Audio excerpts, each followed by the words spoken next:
నాలుగో సూర 144వ ఆయత్, మూడవ సూర 28వ ఆయత్, ఐదో సూర 51వ ఆయత్, ఎనిమిదో సూర 72వ ఆయత్, తొమ్మిదో సూర 28వ ఆయత్, రెండో సూర 256వ ఆయత్, 18వ సూర 29వ ఆయత్, తొమ్మిదవ సూర 29వ ఆయత్, మూడవ సూర 19వ ఆయత్, మూడవ సూర 85వ ఆయత్, తొమ్మిదవ సూర 5వ ఆయత్. అయితే ఇవి అన్నీ కలిపి ఒక 10-15 ఉండొచ్చు సార్, కానీ 100 రాశాను నేను. యాక్చువల్లీ 100 వాక్యాలు రాశాను. 100 వాక్యాలు రాశాను. సో ఇది కేవలము ఖురాన్ని తప్పు పట్టాలనో లేదు మీ మతం ఏదో తప్పు అని చెప్పడానికో నా ఉద్దేశం కాదు. సో గతంలో జరిగినాయి, పూర్వంలో జరిగినాయి, రేపు జరగవచ్చుని ఏమో అనే ఉద్దేశం మీద నేను అడగడం జరిగింది సార్. తప్పైతే క్షమించాలి సోదరులు. తప్పేం లేదు, మీకున్న నాలెడ్జ్ ప్రకారంగా మీరు అడిగారు. నాలెడ్జ్ కూడా జస్ట్ ఇన్ఫర్మేషన్, నాకు మీకున్న ఇన్ఫర్మేషన్ బట్టి మీరు అడిగారు. మనకున్న ఇన్ఫర్మేషన్లో ఎంత పర్సంటేజ్ కరెక్ట్, ఎంత పర్సంటేజ్ రాంగ్ అన్నది తెలుసుకోవాలి. ఇప్పుడు యాక్చువల్గా ఏంటంటే ఇక్కడ ఎట్లా పోర్ట్రేట్ చేయడం జరుగుతుంది అంటే, అయితే మనం మీరు మాట్లాడడం అయిపోయిందా? లేదు, చివరిలో చెప్దాం సార్. ఫస్ట్ నేను చదివేసినటువంటి ఒక్కసారి అయిపోతే ఇంకా డిస్కషన్లోనే ఉంది. మీరు ఒక్కొక్క వాక్యం చెప్పండి, దానికి యాక్చువల్గా మీనింగ్ ఏంటో చూద్దాం. 4వ సూర 144వ ఆయత్. విశ్వసించిన ప్రజలారా, ఓ విశ్వసించిన ప్రజలారా, విశ్వసించిన ప్రజలారా, విశ్వాసులు కాదని అవిశ్వాసులు మీ మిత్రులుగా చేసుకోకండి. మీరు మీకే వ్యతిరేకంగా అల్లాహకు స్పష్టమైన సాక్ష్యం ఇవ్వదలుచుకున్నారా? బాగా తెలుసుకోండి, కపటులు నరకంలో అట్టడుగు ప్రదేశంలో పోతారు. విశ్వసించిన వారు అవిశ్వాసులతో ఫ్రెండ్షిప్ చేయకూడదు. అవిశ్వాసులు అంటే ఎవరు సార్? యాక్చువల్గా ఈ ఖురాన్లో ఈ విధంగా లేదు సార్. ఇది ఖురాన్ ట్రాన్స్లేషన్ తప్పు. అది ట్రాన్స్లేషన్ తప్పు. విశ్వసించిన ప్రజలారా, ఖురాన్ ధర్మ గ్రంథమే కదా సార్, దివ్య గ్రంథమే కదా. ఖురాన్ అంటే ఒరిజినల్దే కదా, నా చేతిలో ఉంది. ఖురాన్లో ఉన్నది అదే మీ చేతిలో, మీది మాది ఒకటే ఖురాన్. ఓకే. అయితే అరబ్బీలో అక్కడ అవిశ్వాసులు మిత్రులుగా చేసుకోకండి అని లేదు. ఏముంది అక్కడ? కాఫిరీన్ అన్న పదం ఉంది. కాఫిరీన్ అంటే అవిశ్వాసులు కాదు. కాఫిరీన్ అంటే తిరస్కారులు, తిరస్కరించిన వారు. అదే అల్లాహ్ని విశ్వసించని వారు ఎవరైనా, విశ్వసించని వారు వేరు, తిరస్కరించిన వారు వేరు. ఓకే. అంటే తెలిసిన తర్వాత కూడా తిరస్కరించిన వాళ్ళు ఎవరైనా ఆయన సంతతే కదా సార్? లేదు, ఇక్కడ క్లారిటీ ఏంటంటే విషయము, దేవుడు కొంతమందినే సృష్టించి మీరు మాత్రమే నా ప్రజలు, మిగతా వాళ్ళు నాది కాదు అనే కాన్సెప్టే కదా సార్? కాదు, మనుషులందరూ కూడా దేవుడికి సంబంధించిన వాళ్ళే కదా. అయితే నేను చెప్తుంది మీకు అర్థమవుతుందా? ఏమర్థమైంది చెప్పండి. అక్కడ మీరు ఏం చెప్తున్నారంటే అరబిక్లో ఈ రకంగా ఉంది, ఎలా ఉంది? అరబీలో ఏముంది? అక్కడ కాఫిర్లను ఏదో మీరు అనే ప్రయత్నం చేస్తున్నారు. కాఫిరీన్ తిరస్కరించిన వారితో, తిరస్కరించిన వారు ఎవరంటే అయితే తెలిసిన తర్వాత తిరస్కరించిన వాళ్ళు. అయితే ఇక్కడ తిరస్కారులుని మిత్రులుగా చేసుకోకుండా ఉండాలి. అవిశ్వాసులు అని రాశారు, అదొకటి రాంగ్. ఇంకొకటి కాఫిరీన్ అని కూడా లేదు అక్కడ అరబీలో. అల్ కాఫిరీన్ అని ఉంది. అల్ కాఫిరీన్ అంటే ఆ తిరస్కారులతో, తిరస్కారులు అందరూ కాదు, ఆ తిరస్కారుల నుంచి ఆ తిరస్కారులు. ఏ తిరస్కారం ఏంటంటే సార్, తెలుగు ఖురాన్లో ప్రింటింగ్ కానీ ట్రాన్స్లేషన్ కానీ తప్పు ఉంది అని తప్పుంది, అది వాస్తవం. అది ఇప్పుడు నేను తప్పుగా చదవడంలో ఇంకా అర్థమేముంది? మరి ఎలా నేను నిజమైన ట్రాన్స్లేషన్ తప్పుగా ఉంది అక్కడ. యాక్చువల్గా విషయం ఏంటంటే అల్ కాఫిరీన్ తిరస్కారులే కాదు, ఆ తిరస్కారులు. ఏ తిరస్కారులు అనేది మనం తెలుసుకోవాలి. ఓ విశ్వాసులారా, మీరు ఆ తిరస్కారులతో స్నేహం చేయబాకండి అని ఉంది. ఏ తిరస్కారులు అనేది కాంటెస్ట్లోకి వెళ్తే తెలుస్తుంది. కాబట్టి ఇప్పుడు విశ్వసించిన వాడు, నేను విశ్వాసిని అనుకోండి, మీతో స్నేహం చేయకూడదా? ఇప్పుడు ట్రాన్స్లేషన్ తప్పు. నేను చెప్పేది కొత్త పర్సన్ ఏ రకంగా దివ్య ఖురాన్ని తెలుసుకోవాలి? యాక్చువల్గా ఇక్కడ అవిశ్వాసులు చాలా జరగాల్సి ఉందేమో. మరి తెలుగు సంస్కరణ జరగాలి, చాలా సంస్కరణ జరగాలి. అలానే చెప్తారు. అయి ఉండొచ్చు. అల్ కాఫిరీన్ అది ఎవరు? అల్ కాఫిరీన్ అంటే ఎవరి గురించి చెప్పడం జరుగుతుంది అన్నది కూడా నేను మీకు క్లారిటీ ఇస్తాను. మిగిలిన వాక్యాలు చెప్తారు కదా, ఆ తర్వాత చెప్తాను. ఓకే. తర్వాత 3వ సూర 28వ ఆయత్. 3వ సూరలో 28, సూర ఆల్ ఇమ్రాన్లో 28. విశ్వాసులు తోటి విశ్వాసులను కాదని అవిశ్వాసులను తమ మిత్రులుగా, తమ సహచరులుగా, తమ సహాయకులుగా ఎంత మాత్రం చేసుకోకూడదు. ఇక్కడ కూడా ట్రాన్స్లేషన్ సేమ్, అవిశ్వాసులతో అని రాశారు. అరబీలో చూడండి, అల్ కాఫిరీన్ అని ఉంది. తిరస్కారులు, అది కూడా అల్, ఆ తిరస్కారులతో. క్లియర్గా కొంతమంది ఉన్నారు ఆ తిరస్కారులు. ఎవరు అంటే ఆ తిరస్కారులు కాంటెస్ట్లోకి వెళ్తే తెలుస్తుంది, మీకు క్లారిటీ ఇస్తాను నేను మీకు. అంటే ఇక్కడ కూడా అవిశ్వాసులతో మిత్రులుగా చేసుకోకుండా ఉంది. Translation 100% wrong. ఇది అవిశ్వాసులు వేరు, తిరస్కారులు వేరు. అంటే ఇక్కడ విషయం ఏంటంటే విశ్వసించిన వారు విశ్వాసులు అవుతారు, తిరస్కరించిన వాడు తిరస్కారులు అవుతారు. ఉమ్, తెలియని వారు ఉన్నారు, అవిశ్వాసులు ఉన్నారు, వాళ్ళందరూ తిరస్కారులు కాదు. ఉమ్. తర్వాత 5వ సూర 51వ ఆయత. సూరే అల్ మాయిదా 51వ సూర. విశ్వాసులారా, యూదులను క్రైస్తవులను మీ మిత్రులుగా చేసుకోకండి, వారు తమలో తామే ఒకరికొకరు మిత్రులు. అంటే విశ్వసించిన వారు యూదుల్ని క్రైస్తవుల్ని స్నేహితులుగా చేసుకోవద్దు అని ట్రాన్స్లేషన్ ఉంది. మళ్ళీ సేమ్ తప్పు ఇక్కడ. అంటే అరబీలో ఏముంది చూద్దాం. అక్కడే పుట్టింది కాబట్టి ఈజిప్టు, ఇజ్రాయెల్, అరబిక్ కాబట్టి అక్కడి వారికి మాత్రమే చెందినట్టుగా రాసినట్టు అనిపించింది సార్. బహుశా ఇక్కడ పుట్టుంటే ఇక్కడ హిందువులను చేసుకోరాదని స్పష్టంగా రాసి ఉండేదేమో ఖురాన్ అనేది అనిపించి నేను అడిగినటువంటి క్వశ్చన్ సార్. ఇక్కడ కూడా విశ్వాసులారా యూదులను క్రైస్తవులను మిత్రులుగా చేసుకోవద్దని ఖురాన్లో లేదు. మళ్ళీ ఎందుకు మరి అక్కడ రాసి అయితే ఉంది కదా, తెలుగులో అయితే రాసి ఉంది కదా. అక్కడేముంది, ఆ యూదులు ఆ క్రైస్తవులతో అని క్లియర్గా ఉంది. వాళ్ళతో స్నేహం చేయరాదని స్పష్టంగా రాసింది సార్. అల్ యహూద్, అల్ యహూద్ అంటే ఎవరు? ఆ ముస్లిం, ఆ క్రిస్టియను, ఆ యూదులు ఆ క్రైస్తవులు. ఏ యూదులు ఏ క్రైస్తవులు? యూదులతో క్రైస్తవులతో కాదు, ఆ యూదులతో ఆ క్రైస్తవులతో స్నేహం చేయబాకండి. ఎవరు వారు అన్నది మనకు తెలియాలి. కాంటెస్ట్లో వెళ్తే తెలుస్తుంది. యాక్చువల్ ఏంటంటే ఇక్కడ ఒక పట్టణంలో జరిగినటువంటి స్టోరీ అది. ఆ పట్టణంలో ఉన్నటువంటి కొంతమంది వ్యక్తులకి ఇంకొంతమంది వ్యక్తుల గురించి చెప్పబడుతున్న విషయం ఇది. అంతే తప్ప సర్వమానవులు కలిసి ఏ రకంగా ఉండమని ఖురాన్ చెప్తుంది. సర్వమానవులు కలిసే ఉండాలి. ఆ క్రిస్టియన్ అయినా సరే, ఆ యూదులైనా సరే, వాళ్ళతోనైనా క్షమించి వాళ్ళతో ఉండు అని రాసుంటే ఖురాన్ ఖచ్చితంగా ఇప్పుడు ఆ యూదులు ఎవరో, ఆ క్రైస్తవులు ఎవరో, వారెవరో, ఆ ముష్రికిన్ ఎవరో, ఆ కాఫీని ఎవరో మీకు తెలిసి మీరే చెప్తారు. స్నేహంగా ఉండాలా ఉండకూడదా మీరే చెప్తారు. కాంటెస్ట్ చెప్తాను నేను. ఫర్ సపోజ్ భారతదేశంలో ఉంటున్న ఏ పౌరుడైనా సరే ఈ దేశంలో ఉంటూ ఈ దేశం యొక్క రాయబారాలు పాకిస్తాన్కి పంపిస్తే అతను ఎవరైతారు? దేశద్రోహి అవుతాడు. అతన్ని దేవుడు క్షమిస్తాడా? క్షమించాడు. అలాంటప్పుడు ఇంకా దేవుడు ఎవరిని క్షమిస్తాడు? చూడండి, అతను పశ్చాత్తాపడి పడనప్పుడు ఏంటి పరిస్థితి? మీరు అన్నట్టుగా ఏ కొండలో గుహలలో ఉండే వ్యక్తినైతే ఆయనకి ఏ రకంగా తెలియాలి? ఒక విషయం అంటే ఈ దేశానికి ద్రోహం చేయకూడదు అన్న విషయము తెలియదా మానవుడికి? తెలియక చేస్తాడు. కూడా వచ్చి సరే. ఇప్పుడు చూడండి, ఇక్కడ విషయం ఏంటంటే మోసం చేసేవాడు నేను తెలియక మోసం చేశానంటే అదో పెద్ద అబద్ధం. మరి ఈ దేశంలో ఉన్నవాడు పక్క దేశానికి ఇన్ఫర్మేషన్ ఇచ్చాడు అంటే ఖచ్చితంగా అతను తెలిసి చేస్తాడు. ఏం బోధిస్తుంది? ఎన్ని తప్పులు చేసిన ఎంత పెద్దదైనా సరే మోకరిల్లు, పశ్చాత్తాపడు, అప్పుడు నేను క్షమిస్తాను అని. లేదండి, ఇక్కడ 2 రకాల తప్పులు ఉన్నాయి. ఒకటి, దేవుని విషయంలో తప్పు చేస్తే దేవుని ముందు మోకరిల్లి క్షమాపణ కోరుకోవాలి. తోటి మానవుడి విషయంలో తప్పు చేస్తే, తోటి మానవుడి హక్కులు దెబ్బతీస్తే ఆ వ్యక్తితో క్షమాపణ కోరుకోవాలి. అప్పటి వరకు దేవుడు క్షమించనని చెప్తున్నాడు. ఇప్పుడు దేశ రహస్యాలు ఎవరిని క్షమించినా దేవుడన్నా క్షమించాలి కదా. దేశం యొక్క రాయబారాలు నిజానికి నరేంద్ర మోడీ గారి దగ్గర ఏం చేసినా కూడా ఇక్కడ రాజ్యాంగబద్ధంగా అయితే ఆయన చంపేయడమో జైల్లో వేయటం లాంటివి చేయాల్సిందే, అది రాజ్యాంగం. కానీ దేవుడు అనేవాడు నిజంగా మనుషుల పట్ల మరి ఏం చేస్తాడనేది తర్వాత చూద్దాం. 8వ సూర 72వ ఆయత. సూర్య అన్ఫాల్ 72. విశ్వాసాన్ని స్వీకరించి వలసపోయిన వారు, అల్లా మార్గంలో తమ ప్రాణాలను తమ సంపదను ఒడ్డి పోరాడిన వారు, వలసపోయి వచ్చిన వారికి ఆశ్రయం ఇచ్చి సహాయం చేసిన వారు, వారే అసలు ఒకరికొకరు స్నేహితులు, సంరక్షకులు. దీన్ని కొద్దిగా డీటెయిల్గా ఎక్స్ప్లెయిన్ చేసే ప్రయత్నం చేయండి.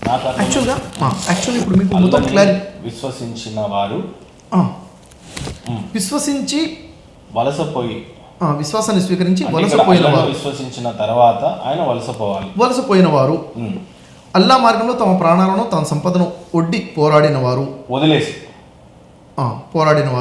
వలస వచ్చిన వారికి ఆశ్రయం ఇచ్చిన వారు, సహాయం చేసిన వారు, వారే ఒకరికొకరు స్నేహితులు. అంటే ఇక్కడ మతం మార్చుకున్నప్పుడు అయినా కానీ, విశ్వసించినప్పుడు కానీ, మతం మార్చుకున్నప్పుడు ఎక్కడుంది? మతం మార్చుకున్నప్పుడు ఎక్కడుంది? ఇక్కడ ఇప్పుడు అక్కడ స్టార్టింగ్ ఏం చెప్తుందా? విశ్వాసాన్ని స్వీకరించి. ఏ విశ్వాసాన్ని? ఇస్లాంని స్వీకరించిన తర్వాతనే కదా. విశ్వాసం అంటే ఏంటి? ఖురాన్ మొత్తం చెప్పేది విశ్వాసులారా అంటే ఏంటి సార్? ఒక విషయం ఏంటంటే సార్, ఒక వ్యక్తి ఉన్నాడు, ఒక వ్యక్తి తన ఇష్టారాజ్యంగా జీవితం గడపకుండా ఏవైతే దేవుని ప్రకారంగా ఓ విశ్వాసులారా అని అంటే ఏ రకంగా చెప్తారు? సృష్టికర్తన దేవుణ్ణి, ముహమ్మద్ ప్రవక్త యొక్క ఆజ్ఞల్ని విశ్వసించి దేవుడు చూస్తున్నాడు ఉండటమే. ఇస్లాం అంటే ఏంటిది? యాక్చువల్గా ఇక్కడ ఇస్లాం అంటే మానవత్వంతో ధర్మం అంటున్నారు. అది మతం అనండి, ధర్మం అనండి. ఒక మనిషికి ఏదైతే మంచి అనిపిస్తుందో దానికి కట్టుబడి చెడుకి దూరంగా ఉంటూ దేవుడి ఆజ్ఞల ప్రకారంగా జీవితం గడపడం ఇస్లాం. అది అంటే చెడుకు దూరంగా ఉండడం, మానవత్వంతో ఉండడం, నీతి నిజాయితీతో జీవితం గడపడం, ప్రజల హక్కులు చెల్లించడం. ఇక్కడ విశ్వసించిన తర్వాత అంటుంది సార్. అవును, కరెక్ట్ కదా నేను చెప్తున్నాను. అంటే ఆల్రెడీ కంటిన్యూగా ఖురాన్ నమ్మే వాళ్ళ గురించి సంబంధించిన ఇక్కడ ఆయత అయితే కాదు కదా సార్. ఇది అన్ని వాక్యాలకి నేనేమంటున్నా సార్, విశ్వసించిన వారులారా అంటే వేరు, విశ్వసించిన తర్వాత అనేదే కదా సార్ చెప్తుంది అక్కడ. అవును, విశ్వసించి వలసపోయిన వారు. యాక్చువల్లీ కాంటెస్ట్ మీకు చెప్తాను, కాంటెస్ట్ చెప్పమంటారా? ఎందుకంటే ఇప్పుడు మీరు అడుగుతున్న వాక్యాలు ఈ లైన్స్ చదివేసి దీనికి ఉన్న అర్థం మీరే చెప్పండి. ఈ వాక్యాలక విశ్వాసాన్ని స్వీకరించి వలసపోయిన వారు, అల్లా మార్గంలో తన ప్రాణాలను తమ సంపదను ఒడ్డి పోరాడిన వారు, వలస వచ్చిన వారికి ఆశ్రయం ఇచ్చిన వారు, సహాయం చేసిన వారు, వారే అసలు ఒకరికొకరు స్నేహితులు, సంరక్షకులు. అంటే వాళ్ళకు వాళ్ళే, అంతేగాని బయట కాఫీర్లతో కానీ ఇది కానీ మళ్ళీ అదే కాంట్రడిక్షన్ అనిపించింది. అదే మీరు మీకేమనిపించింది? కాంటెస్ట్ చెప్తే మీకు క్లారిటీ వచ్చేస్తుంది. చెప్పమంటారా? అయితే ఇప్పుడు నేను కాంటెస్ట్ చెప్పాలంటే ఒక కండిషన్ ఏంటంటే మీరు ప్రశాంతంగా ఏమాత్రం ఇంటరప్ట్ చేయకుండా అయితే నా మాటల మీద ఫోకస్ మాట్లాడదామా, ఇక్కడే మాట్లాడిద్దామా? కాంటెస్ట్ చెప్తే మీకు అన్నిటికీ ఆన్సర్ వచ్చేస్తుంది. గతంలో ఇది చెప్పలేదు మీరు, ఇంకా 4-5 ఉన్నాయి కాబట్టి అన్నిటికీ ఆన్సర్ వస్తుంది. అది అందుకని ఇంకొన్నాయి కాబట్టి ఇవి కూడా ఫినిష్ చేద్దాం. 9వ సూర 28వ ఆయత. సూర అల్ తౌబాలో 9వ సూర 28. విశ్వసించిన ప్రజలారా, ముష్రికులు అపరిశుద్ధులు కనుక ఈ సంవత్సరం తర్వాత వారు మస్జిదే హరాం దరిదాపులో కూడా రాకూడదు. అంటే మసీదు దరిదాపులో కూడా రాకూడదు. విశ్వసించిన ప్రజలారా, ముష్రికులు అపరిశుద్ధులు. ఓకేనా? అయితే ఇక్కడ ఇది మీరు ఇంతకుముందు కూడా ఆ వీడియోలో అడిగిన విషయం. ముష్రికులు అపరిశుద్ధులు అని తెలుగు ట్రాన్స్లేషన్ ఉంది కదా, ఇది రాంగ్ ట్రాన్స్లేషన్. ఇది ఇక్కడ కూడా ఇక్కడ అరబీలో ముష్రిక్ అని లేదు, అల్ ముష్రిక్యూన్ అని ఉంటుంది. ఆ ముష్రికులు అని క్లియర్ గా పర్టికులర్ ఆ ముష్రికులు అంటే ఇక్కడ ఓవరాల్ అన్ని వాక్యాలు ఏం తెలుస్తుంది? ఆ యూదులు తెలుగు ట్రాన్స్లేట్ చాలా తప్పుగా రాశారని తెలుస్తుంది. తప్పది, వాస్తవానికి తప్పది, ట్రాన్స్లేషన్ తప్పు. రైట్. తర్వాత 2వ సూర 256వ ఆయత. సూర అల్ బఖ్రా 256. ధర్మ విషయంలో నిర్బంధం కానీ బలాత్కారం కానీ లేదు, సత్యవాకు అసత్యవాకు నుంచి ప్రస్ఫుటం చేయడం జరిగింది. దాని అర్థం ఏంటి? ధర్మం బోధించిన తర్వాత బలవంతం ఏమీ లేదు, సత్యం ఏంటో స్వీకరించకపోతే అంతే. రైట్. దాని ఇమీడియట్ గా 18వ సూర 29వ ఆయత. స్పష్టంగా ఇలా ప్రకటించు, ఇది సత్యం మీ ప్రభువు నుండి వచ్చింది, ఇష్టమైన వారు దాన్ని స్వీకరించవచ్చు, ఇష్టం కాని వారు దానిని తిరస్కరించవచ్చు. ఇష్టం ఉంటే తీసుకోండి, లేకపోతే లేదు. 9వ సూర 29వ ఆయత. గ్రంథ ప్రజలలో అల్లాహను అంతిమ దినాన్ని విశ్వసించిన వారును, అల్లాహ్ ఆయన ప్రవక్త నిషిద్ధంగా నిర్ణయించిన దానిని నిషిద్ధంగా భావించని వారును, ఇంకా సత్యధర్మాన్ని తమ ధర్మంగా చేసుకుని వారును అయిన వారికి వ్యతిరేకంగా యుద్ధం చేయండి. రైట్. ఒక్కసారి దీన్ని స్పష్టంగా చదవండి సార్, ఇది ఇక్కడే నాకు ఎక్కువగా. గ్రంథ ప్రజలలో అల్లాహను అంతిమ దినాన్ని విశ్వసించని వారు, అల్లాను అంతిమ దినాన్ని విశ్వసించని వారు అంటే కింద ఆయతలు ఇందాక నేను చెప్పినటువంటి 256, 18వ సూర 29వ ఆయతలో ఇష్టం ఉంటే స్వీకరించండి, లేకపోతే లేదు. గ్రంథం పట్ల లేకపోతే ఇస్లాం పట్ల ఏ రకమైనటువంటి బలవంతము లేదు అనేది ఉంది. అంటే చాలా చక్కగా ఉంది. ఇక్కడ బ్లాక్ మెయిల్ లాగా ఉంది. ఖచ్చితంగా అల్లాను నమ్మకపోతే, విశ్వసించకపోతే, అంతిమ దినాన్ని వాళ్ళు నమ్మకపోతే, ప్రవక్తని ఈ గ్రంథాన్ని నమ్మకపోతే ఖచ్చితంగా వారి పట్ల యుద్ధం చేయమని ఉంది. అయితే ఇప్పుడు రాజులు ఇలానే చేశారేమో అనేది ఉద్దేశం సార్. ఇందాక నేను అడిగింది అదే. ఎందుకంటే వీళ్ళంతా మా మతాన్ని స్వీకరించకపోతే యుద్ధం చేయండి అని, వదిలేయండి అని ఉంటే కూడా పర్వాలేదు, కానీ ఏకంగా యుద్ధం చేయండి, నమ్మకపోతే యుద్ధం చేయడం ఏంటి సార్? అల్లాని విశ్వసించకపోతే, ముహమ్మద్ నమ్మకపోతే వాళ్ళ పట్ల యుద్ధం చేయడం ఏంటి అనేది. విషయం ఏంటంటే ఈ కాంటెస్ట్ ఎవరి కోసం చెప్పడం జరిగింది, ఎవరు ఆ గ్రంథ ప్రజలు, ఎవరితో యుద్ధం చేయమని చెప్తున్నారు అన్నది మనం కాంటెస్ట్ చూస్తే క్లారిటీ వస్తుంది. మీకు చెప్తాను, క్లారిటీ చెప్తాను మీకు. తర్వాత 9వ సూర 5వ ఆయత. సూర తౌబాలో 5వ వాక్యం.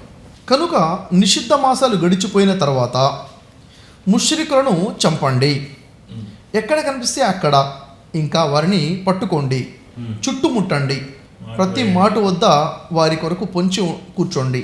తర్వాత ఒకవేళ వాళ్ళు పశ్చాత్తాపడితే, నమాజును స్థాపిస్తే, జకాత్ ఇస్తే వారిని విడిచిపెట్టండి. ఇది వాక్యం, 5వ వాక్యం. నమాజ్ని చదవటం అంటే ఇస్లాంని స్వీకరిస్తే అని వదిలేయండి అన్నట్టు.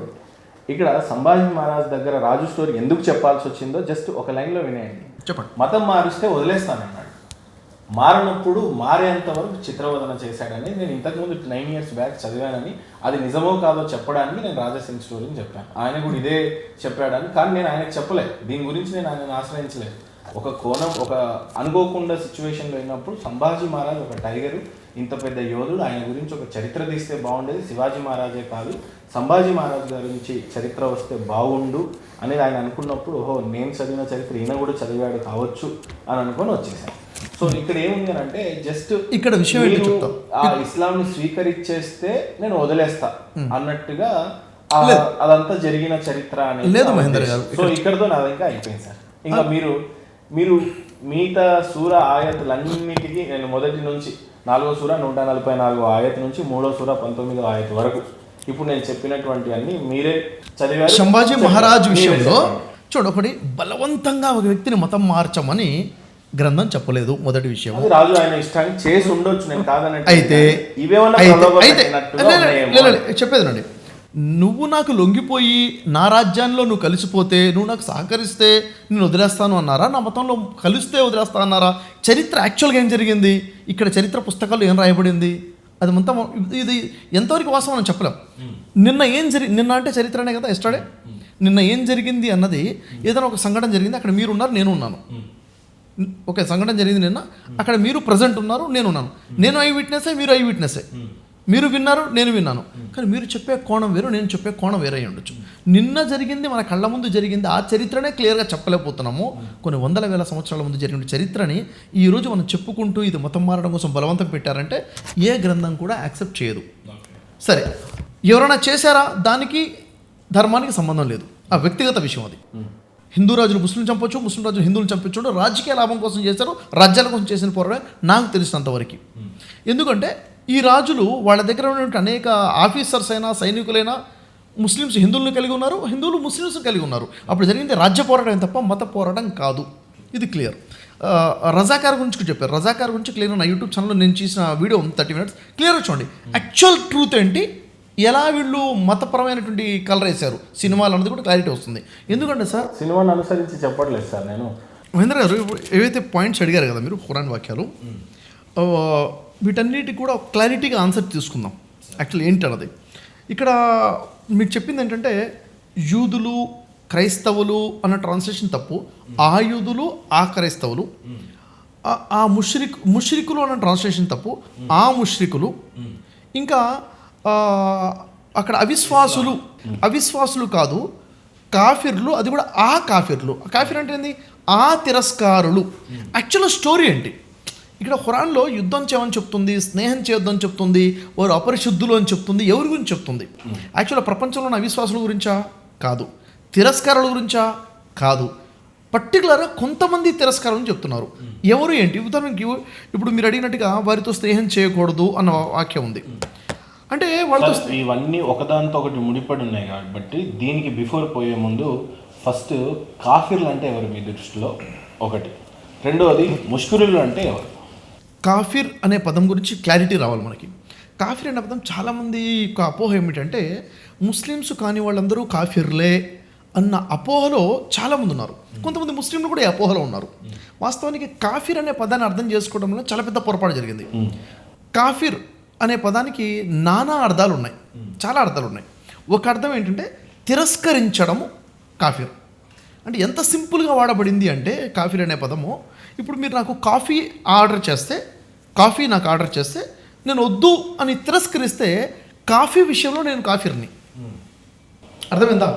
నేను మీకు కూల్ డ్రింక్ ఇచ్చాను తాగమని, మీరు నాకు వద్దని తిరస్కరించారు, మీరు ఆ కూల్ డ్రింక్ విషయంలో తిరస్కారి. అంటే సింపుల్గా చెప్పాలంటే ఇస్లాంని యాక్సెప్ట్ చేయకపోతే కాఫిరే, అల్లాని విశ్వసించకపోతే కాఫిరే. కాదు. ఓకే, కాదు.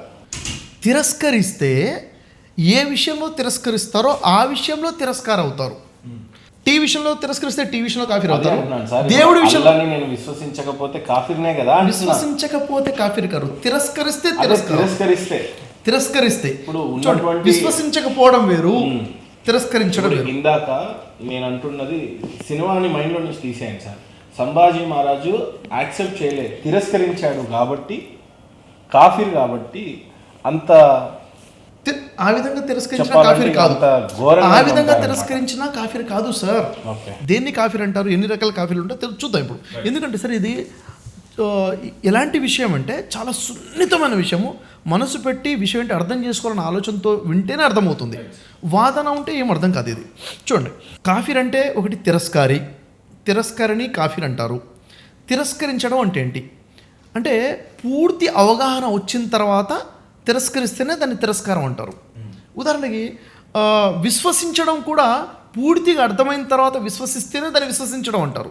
అర్థం కాకుండా నేను నమ్మేసుకున్నా అంటే అది నమ్మడం కాదు, నాకు అర్థం కాకుండా తిరస్కరించాలంటే తిరస్కారము కాదు. అర్థం అవ్వాలి విషయం. పాటిస్తూ కాదు, అర్థమైన తర్వాత. ఇస్లాంలో ఉంటూ అంటే ఏంటి అర్థం కాలేదు. ఇస్లాం అంటే ఏంటిది? సరే, ఇస్లాం అంటే దానికి కాసేపు ఇస్లాం అంటే మతం కాదు ధర్మం అంటున్నారు అనుకున్నాం. సపోజ్ ఏదేమైనా ఒక ముస్లిం ముస్లిం అనే వర్గంలో ఉన్న ఒక వ్యక్తి ఖురాన్ని చదువుతూ ఖురాన్ని పాటించకుండా సపోజ్ నమాజ్ చేయమన్నాడు, నమాజ్ చేయడు, మందు తాగొద్దని అంటది హరాం, తాగుతూ ఉంటాడు, అల్లాని విశ్వసించి సాయంత్రానికి వస్తే నమాజ్ చేయాలి, అది చేయడు, ఇంకేమైనా ఆయనను కాఫీర్ అంటారా? ఖురాన్ అంటుంది కాఫీర్ అనే వాళ్ళని. ఆయన కూడా కాఫీరే తిరస్కరించడు. ఒక్క ఆజ్ఞని తిరస్కరించినా కాఫీరే. ఓకే, వాళ్ళని కూడా కాఫీర్ అని చెప్తుంది. అంటే అల్లా ఎక్కడైనా తిరస్కరించున్నాడా? ఏ విషయంలోనైనా అల్లాని కూడా కాఫీర్ అనే పరిస్థితి వచ్చిందా ఖురాన్లో ఎక్కడైనా? తిరస్కరించడం అన్నది లేదు. ఇక్కడ ఎలా ఉంటుందో కొంచెం క్లారిటీ ఇచ్చేస్తాను మీకు. కొంచెం ప్రశాంతంగా అంటే కాఫీర్ అనే పదానికి క్లారిటీ వచ్చేస్తుంది. ఫైనల్ సార్, ఇంకా ఏంటిది అది? అల్లాని కూడా కాఫీర్ అనవచ్చా? అల్లాని కాఫీర్ అనకూడదు. ఏ విషయంలో తిరస్కరించారు ఆయన? తిరస్కారం అనే భావంతో అల్లా కాఫీర్ కాదు. అంటే దేవుడు తిరస్కరించాడా? దేవుడు దేన్ని తిరస్కరించాడు? దేన్ని తిరస్కరించలేదు. కాకపోతే ఎవరైతే ఆయనని తిరస్కరించారో ఆయన కూడా ఆయన తిరస్కరించమనేసాడు కదా. లేదు, యాక్చువల్గా ఇక్కడ మీరు ఇందాక ఏమన్నా ఆ ముష్రికులను, ఆ క్రిస్టియన్లను, లేకపోతే ఆ సదరు ఇంకొక మతంలో ఉన్న వారిని తిరస్కరించండి, వాళ్ళతో ఫ్రెండ్షిప్ చేయకండి అని చెప్పేసి ఉంది. ఇంకొక మతంలో ఉన్న వాళ్ళని కాదు. ఆయనకు కాఫీర్ అయినప్పుడు ఈయనకు కూడా కాఫీర్ అవుతాడా అనే క్వశ్చన్ చాలా మందికి. అది కాఫీర్ కాడు. ఓకే, ఇప్పుడు నేను మిమ్మల్ని తిరస్కరించాను సార్ అంటే నేను మిమ్మల్ని మీ ఎడల నేను తిరస్కారిగా ఉన్నాను. మీరు నన్ను తిరస్కరించలేదు. అంటే మీరు నా ఎడల తిరస్కారి కాదు. తిరస్కరించడము అంటే ఐ రిజెక్ట్, అర్థం చేసుకుని రిజెక్ట్ చేయడము. క్లారిటీగా పూర్తిగా అర్థం చేసుకున్న తర్వాత రిజెక్ట్ చేస్తే కాఫీర్ అంతే. దేన్ని రిజెక్ట్ చేస్తే దాని విషయంలో కాఫీర్ అవుతారు. కాఫీర్ అనే పదం సర్వసాధారణంగా వాడబడే పదము.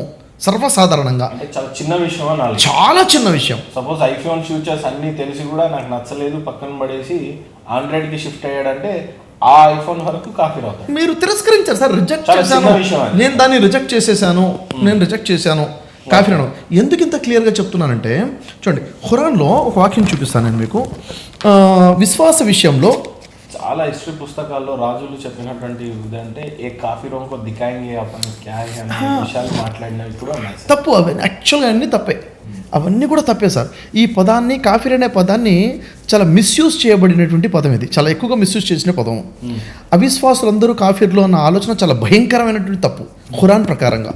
ఖురాన్లో ఓ గ్రంథ ప్రజలారా అని పిలవడం జరిగింది, ఓ విశ్వాసులారా అని పిలవడం జరిగింది, ఓ మానవులారా అని పిలవడం జరిగింది, ఓ తిరస్కరించినటువంటి తిరస్కారులారా అని కూడా పిలవడం జరిగింది. అంటే ఏంటి సార్? గ్రంథ ప్రజలు తిరస్కారులు కాదనే కదా. అంటే విశ్వసించిన వారు వేరు, గ్రంథ ప్రజలు వేరు. యూదుల్ని కాఫీర్ అనలేదు, క్రైస్తవుల్ని కాఫీర్ అని చెప్పలేదు, మానవుల్ని వాళ్ళ పేర్లు చెప్పారు. తిరస్కరించిన వారు ఎవరైతే ఉన్నారో వారికి మెసేజ్ అంది. కాఫీర్ అనలేదు.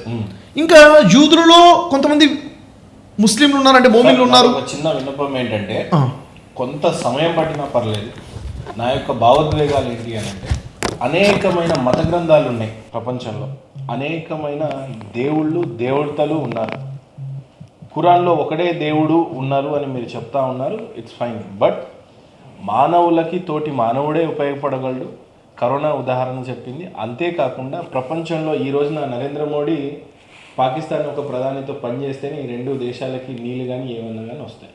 కానీ మా మతం వేరు అని చెప్పి వాళ్ళు అదే భావిస్తూ ఉంటే ఆ దేశం ఆ పరిస్థితుల్లోనే ఉంటుంది.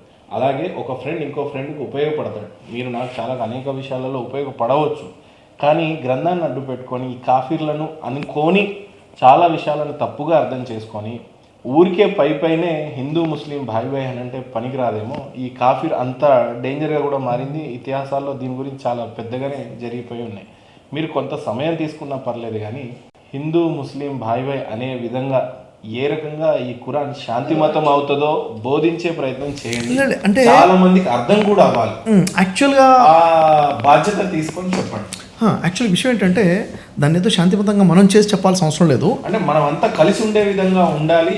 మతాలు ఏమైనా కులం ఏమైనా చెప్పినటువంటి ధర్మం ఒకటే. అంతిమంగా కూడా మాట్లాడదాం. ఒకసారి ఓపెన్ చేస్తారా మీరు? ముఖ్యమైన ఉద్దేశం ఏంటంటే మనం అంతా భారతదేశంలో ఉన్న సోదరులు భావంతో ఎలా కలిసి ఉంటాం, భారత్ సూపర్ పవర్ ఎలా అవుతుంది, ప్రపంచం కూడా శాంతియుతమైన ప్రపంచం ఎప్పుడైతుందో చూడాలి. వాటన్నిటికీ మనం చాలా సమిద. బట్ ఏమైనా అంత మార్పు తేగలిగే విషయం ఏపీ తెలంగాణలో తేగలిగినా చాలు. అవును, ఇక్కడ చూడండి సార్, సూర్య బహ్రా 2వ సూర 34వ వాక్యము 7వ పేజీ చిన్న వాక్యం చూడండి. మేము దూతలకు మీరందరూ ఆదంకు తలవంచండి. 34వ వాక్యం సూర్య బహ్రాలో, మేము దూతలకు మీరు అందరూ ఆదంకు తలవంచండి అని ఆదేశించినప్పుడు వారందరూ తలవంచారు. కానీ ఇబ్లీసు ధిక్కరించాడు, దురహంకారానికి గురయ్యాడు, అవిధేయులలో కలిసిపోయాడు. యాక్చువల్గా దేవుడు ఒక ఆజ్ఞాపించాడు, మీరు ఇక్కడ సాష్టాంగ పడండి అని చెప్పేసి, ఆదాంకి సాష్టాంగ పడండి అని. అక్కడ ఏమైపోయింది, దేవదూతలు సాష్టాంగ పడ్డారు, కానీ ఇబ్లీస్ అనే అతను ధిక్కరించాడు, ఆజ్ఞని తిరస్కరించాడు. తిరస్కరించి ఏమైపోయాడు, అవిధేయులలో కలిసిపోయాడు అని ఉంది. అక్కడ అరబీలో ఉంటుందంటే అల్ కాఫిరీన్, కాఫిరీన్లో కలిసిపోయాడు అంటే తిరస్కారుల్లో కలిసిపోయాడు. అంటే ఇక్కడ క్లియర్ అర్థమవుతుంది, దేవుడు ఒక ఆజ్ఞాపిస్తే ఆజ్ఞని ధిక్కరించిన వాడు తిరస్కారి అయిపోయాడు. అతనికి సందేశం క్లియర్గా అందింది, దేవుడి తరపు నుంచి క్లియర్గా అందింది, అర్థమైంది కూడా, కానీ అహంకారంతో తిరస్కరించాడు. ఇతను కాఫిర్, ఇబ్లీస్ కాఫిర్ అంటే తిరస్కారి అయ్యాడు. ఇది ఒక రకమైనటువంటి కాఫిర్. అంతిమంగా తిరస్కరించే వాళ్ళు అని అందరు వస్తారని నా ఉద్దేశం. మరి మీరు ఎలా చెప్పదలుచుకున్నారు అనేది చూద్దాం. తిరస్కరించిన వారే తిరస్కారులు అవుతారు, అంతమించి తిరస్కారులు కాదు. అంతా ఇస్లాంని 100% తిరస్కరిస్తా ఉన్నారు సోఫార్. క్రిస్టియన్లు తిరస్కరిస్తా ఉన్నారు. క్రిస్టియన్స్ ఇంకా బాగా చెప్పాలి, కొంత ఇబ్బందికరంగా ఉన్నా కూడా అలా ఉండకూడదనే నేను అనుకుంటున్నా, కానీ బట్ అలా ఉంది. కారణం ఏంటంటే అందరినీ ఖురాన్ కూడా అవతరించింది బైబిల్లో నుంచే చివరిగా వచ్చిన మతం కాబట్టి అదంతా మాది కాపీ పేస్ట్ అని అంటున్నారు. ఈ అన్ని పోయే విధంగా మీరు ఏం చెప్పినా లేదు, చెప్పేది వినండి. యాక్చువల్గా అయితే మీకు అర్థం, ఎప్పుడు అందరూ కూడా ఒకలా ఉండరండి, అందరూ ఒకటే. హిందువులందరూ ఇలాగే కాదు, క్రైస్తవులందరూ ఒకలా కాదు, ముస్లిమ్స్ అంతా ఒకలా కాదు. వ్యక్తికి మధ్య తేడా ఉంటుంది ఖచ్చితంగా. అంటే ఇక్కడ నేను మీకు చెప్పే ఉద్దేశం ఏంటంటే, కాఫీర్ అనే పదం ఏదైతే ఉందో, తిరస్కరించేవాడికి ఎగ్జాంపుల్ నేను మీకు ఈ విషయం ఇచ్చాను. అంటే విషయం అందిన తర్వాత అర్థమైన తర్వాత తిరస్కరించాడు. ఇంకో ఉదాహరణ చూడండి మీరు, 57వ వాక్యము 20వ వాక్యంలో, అక్కడ వర్షం కురిసినప్పుడు ఆ కాఫీర్లు సంతోషపడతారు అని ఉంది అక్కడ. అంటే వర్షం కురిస్తే కాఫీర్లు సంతోషపడటం ఏంటిది అంటే, ఆ రైతులు సంతోషపడతారు అని చెప్తున్నాడు అక్కడ. అంటే కాఫీర్లు అని ఎవరు అన్నాడు అక్కడ, రైతులని కాఫీర్లు అన్నాడు ఖురాన్లో. ఎక్కడ 57వ సూర 20వ వాక్యంలో. ఎందుకు సార్ రైతులు కాఫీర్ ఎలా అవుతారు అంటే, ఈరోజు కూడా అరబ్బీలండి, అరబ్ దేశాలకు వెళ్ళి చూడండి, అరబీ మాట్లాడేవాళ్ళు రైతుల విషయంలో కాఫీర్ అనే పదమే వాడతారు. ఎందుకు, వారు విత్తనాన్ని భూమి లోపల దాచిపెడతారు, దాచిపెట్టేవాడు అన్న పదాన్ని కాఫీర్ అని వాడతారు. ఇంతకుముందు తిరస్కరించడంని కాఫీర్ అన్నారా, దాచిపెట్టేవాడు కూడా కాఫీరే. దాచిపెట్టేవాడు, నేను ఇప్పుడు ఈ విషయాన్ని ఇక్కడ దాచిపెట్టేశాను అంటే నేను చేసిన పని కుఫ్రు, నేను దాచిపెట్టాను. దాచిపెట్టడం వేరు, దొంగిలించడం వేరు. తెలియకుండా దాచిపెట్టడం వేరు, దొంగిలించడం వేరు. ఇప్పుడు ఉదాహరణకి నేను దీన్ని ఈ విధంగా కప్పివేశాను అంటే నేను ఇక్కడ ఈ క్రియనే కాఫీర్. ఇది ఖురాన్ చెప్తుంది. విత్తనాన్ని భూమి లోపల ఏం చేస్తున్నాడు అతను, కాఫీర్ అల్లాహ్కు నచ్చుతారా, విధేయుడా అవిధేయుడా? ఏ విషయంలో కాఫీరు? విత్తనాలు దాచిపెట్టే విషయంలోనా? విత్తనాలు దాచిపెడితే మీకు కాఫీర్ ఎందుకు అవుతాడు? నేను విత్తనాన్ని దాచిపెట్టడం అంటే నాటడము. విత్తనాన్ని నాటితే అది మొలకెత్తుతుంది. వ్యవసాయం చేసేవాళ్ళు ఏం చేస్తారు, విత్తనాలు చల్లుతారు, విత్తనాలు భూమిలో చల్లుతారు, పంటలు పండుతాయి. అంటే విత్తనాలని దాచిపెడుతున్నారు అంటే వాళ్ళని కూడా ఖురాన్ని కాఫీర్ అని చెప్పడం జరిగింది. ఈ కాఫీర్కి అర్థం ఏంటి సార్? దాచిపెట్టేవాడు. ఓకే, ఆయన శత్రువుగా చూడాల్సిన అవసరం లేదు ఈ కాఫీర్ని. అంటే మీకు మీకు విషయం అర్థమవుతుందని అల్లా చెప్తాను. దృష్టిలో కాఫీర్ అనే పదము అంటే ఎన్ని విధాలుగా మారుతుంది అనే కాఫీర్ అనే పదానికి నా ప్రయత్నం కాదు, అసలు కాఫీర్ అనే పదం అర్థాలేంటి? తిరస్కరించేవాడు కూడా కాఫీరే, దాచిపెట్టేవాడు కూడా కాఫీరే. అంటే మీరు చెప్పే ప్రయత్నం చేస్తున్నారు అంటున్నాను నేను. ఎన్ని విధాలుగా ఎస్. ఆ తర్వాత 26వ సూరా 18-19 వాక్యాలు ఖురాన్లో, 26వ సూరా 18-19 వాక్యాల్లో అక్కడ ఫిరోన్ మరియు మూసా యొక్క ప్రస్తావన ఉంటుంది. ఫిరోన్ మూసాతో అంటాడు, నువ్వు చిన్నప్పుడు ఇక్కడే ఈ రాజ్యంలోనే పెరిగావు కదా, ఇన్ని సహాయాలు నీ మీద ఉన్నాయి కదా, నువ్వు కృతజ్ఞత చూపవు ఎందుకని, కృతజ్ఞుడుగా ఎందుకు మారిపోయావు అంటే థ్యాంక్ఫుల్నెస్ నీ దగ్గర లేదు. అంటే ఎవరైతే థ్యాంక్ఫుల్నెస్గా ఉండడో ఆ వ్యక్తి కూడా కాఫీర్ అని చెప్పడం జరిగింది ఖురాన్లో. అంటే థ్యాంక్ఫుల్నెస్ అంటే మన మీద జరిగిన మేళ్ళని గుర్తుపెట్టుకోకుండా దాన్ని మర్చిపోయేవాడు కూడా కాఫీరే. గ్రాటిట్యూడ్ లేనివాడు కాఫీరే, అంటే వాడు చేసేది కూడా కుఫ్రే అని చెప్పడం జరుగుతుంది. ఇంకా ఖురాన్లో చెప్పాలంటే చాలా అంటే క్లారిటీ రావాలి కోసం నేను మీకు చెప్తున్నాను. తర్వాత 36వ సూరా 6వ వాక్యాన్ని చూస్తే అక్కడ ఎవరైతే ఇంకా విశ్వసించలేదో వారిని గాఫిలూన్ అని చెప్పడం జరిగింది. గాఫిలూన్ అంటే తెలియని వారు, ఎమరపాటులో ఉన్నవారు. అంటే కాఫీరూన్ వేరు, గాఫిలూన్ వేరు. అంటే వీరు తెలిసి తిరస్కరించేశారు, వారికి ఇంకా తెలియలేదు. ఇంకా తెలియని వారిని ఏమనాలంట? గాఫిలూన్ అని చెప్పేసి ఒక పదం ఉంది. ఇప్పుడు ఒక వ్యక్తి ఉన్నాడు, ఆ వ్యక్తికి తెలియదు, ముహమ్మద్ ప్రవక్త తెలియదు, ఖురాన్ తెలియదు, ఏం ప్రయోజనం లేదు, ఆయనకి విశ్వసించలేదు, ఆయన ఎవరు? గాఫిలూన్, తెలియనివాడు, ఎమరపాట్లో ఉన్నాడు. ఇంకా 39వ సూరా 9వ వాక్యంలో ఉంటుంది, లా యాలమూన్ అంటే వారికి విషయం యొక్క పరిజ్ఞానం లేదు. కాఫీరూన్ అనలేదు వాళ్ళని, కాఫీర్ అని చెప్పట్లేదు. అంటే వాళ్ళని గాఫిల్ అనొచ్చు, కాఫీర్ అనకూడదు. ఈ విషయం కూడా మనకు తెలుస్తుంది ఇక్కడ. ఇంకొక విషయం చూసుకుంటే ఖురాన్లో దువా ఉంటుంది. 3వ సూరా 195వ వాక్యంలో, 5వ సూరా 89వ వాక్యంలో అక్కడ దేవుణ్ణి ప్రార్థించడం జరుగుతుంది. ఓ దేవమా, నువ్వు మా పాపాలను క్షమించు, నా పాపాలని క్షమించు, నా పాపాలను తొలగించు అన్న దగ్గర కూడా కఫారా అన్న పదం వాడారు. అంటే నా పాపాలను నువ్వు తుడిచేసేయి, నా పాపాలను నువ్వు కప్పేసేయి, నా పాపాలను క్షమించేసేయి అన్న దగ్గర కూడా కఫరా అన్న పదం, దేవుడు మీ పాపాలను క్షమిస్తాడు అన్న దగ్గర కఫరా అన్న పదం వాడారు. అంటే అదే కాఫీర్ అన్న పదం, ఇదే కఫరా అన్న పదం. అంటే ఇక్కడ ఏమర్థమైంది? తిరస్కరించాడు కాఫీరే, గ్రాటిట్యూడ్గా లేనివాడు కాఫీరే, రైతుని కాఫీర్ అంటం జరుగుతుంది, పాపాలు క్షమించడాన్ని కూడా కాఫీర్ అంటం జరుగుతుంది. ఏదైనా తప్పు జరిగినప్పుడు పశ్చాత్తాపంగా ఏమైనా చేస్తారు, దాన్ని కఫారా అంటారు. అది కూడా కాఫీర్ అనే పదం నుంచి కఫారా అంటారు. అంటే ఇది చేసిన దాని పరిహారంగా ఇది చేస్తున్నాను కఫారా, దానికి కూడా కాఫీర్ అనే పదం వస్తుంది. అయితే కాఫీర్ అని అనబడ ఎవరినైనా ఒకరిని కాఫీర్ అనాలంటే కండిషన్స్ ఉన్నాయి, 2 కండిషన్స్ ఉన్నాయి. ఫస్ట్ ఏంటంటే అతనికి స్పష్టమైన సందేశం ఉండాలి. ఇప్పుడు దేవుడి గురించి, ప్రవక్త గురించి, ఖురాన్ గురించి ఎవరైనా కాఫీర్, తిరస్కార అయిపోయాడు అని ఎలా చెప్పాలి? వాళ్ళకి స్పష్టమైన క్లారిటీ రావాలి. ఎంత స్పష్టంగా రావాలి చూడండి. ఖురాన్లో 2-3 వాక్యాలు చూస్తే మనకు క్లారిటీ వస్తుంది. 2వ సూరాలో 89వ వాక్యం చూద్దాము. అక్కడ ఏముంటుందంటే, కానీ తనకు రుజుమార్గం విషదమైనప్పటికీ ఎవరైనా ప్రవక్తనకు వ్యతిరేకంగా నడుం బిగిస్తే, అంటే ఇక్కడ వారికి రుజుమార్గం విషదమైపోయినప్పటికీ అంటే క్లారిటీగా తెలిసిపోయిన తర్వాత కూడా ఎవరైనా ప్రవక్తకి వ్యతిరేకంగా నడుం బిగిస్తే అలాంటి వ్యక్తి ఎవరు? తిరస్కారి అవుతున్నాడు, కాఫీర్. అంటే స్పష్టంగా తెలియాలి ఈయన ప్రవక్తనే అని వాళ్ళకి ఆత్మసంతృప్తి చెందాలి. ఆ తర్వాత తిరస్కరిస్తే తిరస్కారి. సృష్టికర్తనైనా, గ్రంథాన్నైనా, ప్రవక్తనైనా, దేన్నైనా కానీ. తర్వాత 27వ సూరా 13వ వాక్యంలో స్పష్టమైన మా సూచనలు వారి ముందుకు వచ్చినప్పుడు వారు ఇది స్పష్టమైన మాయాజాలమే అని అన్నారు. వారు అన్యాయంగా, అహంకారంతో ఆ సూచనలను తిరస్కరించారు.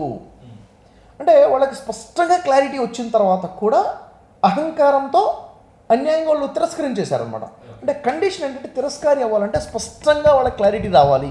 వాళ్ళకి మెసేజ్ అందకుండా, క్లారిటీ రాకుండా, వాళ్ళకి ఇది కరెక్టే, ఇది వాస్తవమైన చెప్పగలగాలి. ఆ తర్వాత ఇది ఫస్ట్ కండిషన్ అంటే క్లారిటీ, మెసేజ్ అందాలి. సెకండ్ కండిషన్ ఉన్న క్లారిటీ ఇవి లేదు. ఇప్పుడు లేదు 4వ సూరా 144 నుంచి 3వ సూరా 19 వరకు ఇప్పుడు మీరు మొత్తం క్లియరెన్స్ ఇవ్వాలి. ఇస్తాను కాబట్టి ఫస్ట్ అది మర్చిపోతారేమో. అక్కడికే వస్తున్నాము. అంటే ఇక్కడ కాఫీర్ అంటే ఫస్ట్ కండిషన్ ఏంటి సార్? అతనికి స్పష్టమైన సందేశం ఉండాలి, తిరస్కరించాలి. ఆ తర్వాత ఇంకో కండిషన్ ఏముందంటే, కాఫీర్ అని ఒక వ్యక్తి మరో వ్యక్తిని అనకూడదు, నేను తిరస్కరించాను అని తానే ప్రకటించుకోవాలి. అర్థమవుతుందా? కాఫీర్ నేనే అని ఆయన చెప్పుకోవాలి. ఆయనే చెప్పుకోవాలి తప్ప మీరు చెప్పకూడదు. ఆయన ఇది కాఫీరా కండిషన్ కాదా అనేది అవతలకు సంబంధం లేదు. అవును. ఖురాన్లో 7వ సూరాలో 76వ వాక్యము, 34వ సూర 34వ వాక్యము, 41వ సూర 14వ వాక్యము, 43వ సూర 24వ వాక్యము, 10వ సూర 78వ వాక్యం. ఎన్ని వాక్యాలు చూసినట్లయితే మేము తిరస్కరించాము, మేము దీన్ని తిరస్కరిస్తున్నాము అని చెప్పేసి వారే ప్రకటిస్తున్నారు. వారే తిరస్కారులు. ఫస్ట్ కండిషన్ వాళ్ళ క్లారిటీ వచ్చాలి, తిరస్కరించిన తర్వాత మేమే తిరస్కరిస్తున్న వాళ్ళు ప్రకటించాలి. ఎప్పటివరకైతే ఒకడు ప్రకటించాడో నేను తిరస్కారిణి అని చెప్పేసి మనం ఆ వ్యక్తిని ఇతను కాఫీర్ అని మనం చెప్పలేం. ఆయన చెప్పాలి నేను తిరస్కరిస్తున్నాను, నేను కాఫీర్ని అని చెప్పాలి. ఈ కండిషన్ లేకుండా వీళ్ళందరూ కాఫీర్లే అన్నారంటే ఎంత తప్పు సార్ అది? అర్థమవుతుందా? ఇది ఖురాన్ పెడుతున్న కండిషన్. మరొక కండిషన్ ఏంటంటే చాలా క్లియర్గా ప్రవక్త ముహమ్మద్ సల్లల్లాహు అలైహి వసల్లం ఏం చెప్పారంటే బుఖారీ హదీస్లో 6045 హదీస్లో ఎవరైనా ఒక వ్యక్తి మరొక వ్యక్తిని కాఫీర్ అనకూడదు. ఒకవేళ అలా అంటే అయితే అతను కాఫీర్ అవుతాడు, లేకపోతే ఇతని అన్న వ్యక్తే కాఫీర్ అయిపోతాడు, తిరస్కారి అయిపోతాడు అని చెప్పారు. ఇంకా క్లియర్గా ఏం చెప్పారంటే అల్ సిల్సిలాతుల్ సహీహా హదీస్లో 941 హదీస్లో ప్రవక్త ముహమ్మద్ చెప్తున్నారు, ఒక వ్యక్తి తన సోదరుడిని, అంటే ఇద్దరు గురించి చెప్తున్నారు, ఒక ముస్లిము మరొక ముస్లింని కాఫిర్ అని అనకూడదు. ఇంకా చెప్తారు ఒక వ్యక్తి మరొక వ్యక్తిని కాఫిర్ అనకూడదు. అంటే ఇద్దరు గురించి చెప్తున్నారు ఇక్కడ. ఒక ముస్లింని కాఫిర్ అనకూడదు, ఇంకా ఏ వ్యక్తిని కూడా కాఫిర్ అనకూడదు. ఒకవేళ మీరు అలా అన్నట్లయితే మీరు ఒక వ్యక్తిని హత్య చేసిన దాంతో సమానము అన్నారు. ఓకే, ఇప్పుడు నేను మిమ్మల్ని కాఫిర్ అంటే నేను మిమ్మల్ని హత్య చేస్తే ఎంత పాపం, అంత పెద్ద పాపం వస్తుందని ప్రవక్త ముహమ్మద్ అంటున్నారు. అలాంటి తరుణంలో ఎవరైనా ఈ హిందువులందరూ కాఫిర్లే, ఈ క్రైస్తవులందరూ కాఫిర్లే అని ఒకవేళ ఎవరైనా అంటే ఎంత పెద్ద పాపం, అంతమందిని హత్య చేసినంత పాపము. అంటే కాఫిర్ అని అనకూడదు ఎవరిని కూడా. అంటే ఇప్పుడు ఇస్లాంలో ఉంటున్నటువంటి సోదరులు ఈ రకంగా హిందువులను కాఫీర్లు అనుకుంటే స్వయంగా ఆయనే కాఫీర్ అవుతాడు. సో ఈ విషయాన్ని తెలుసుకోవాలి ఆయన. కండిషన్ ఏంటిది?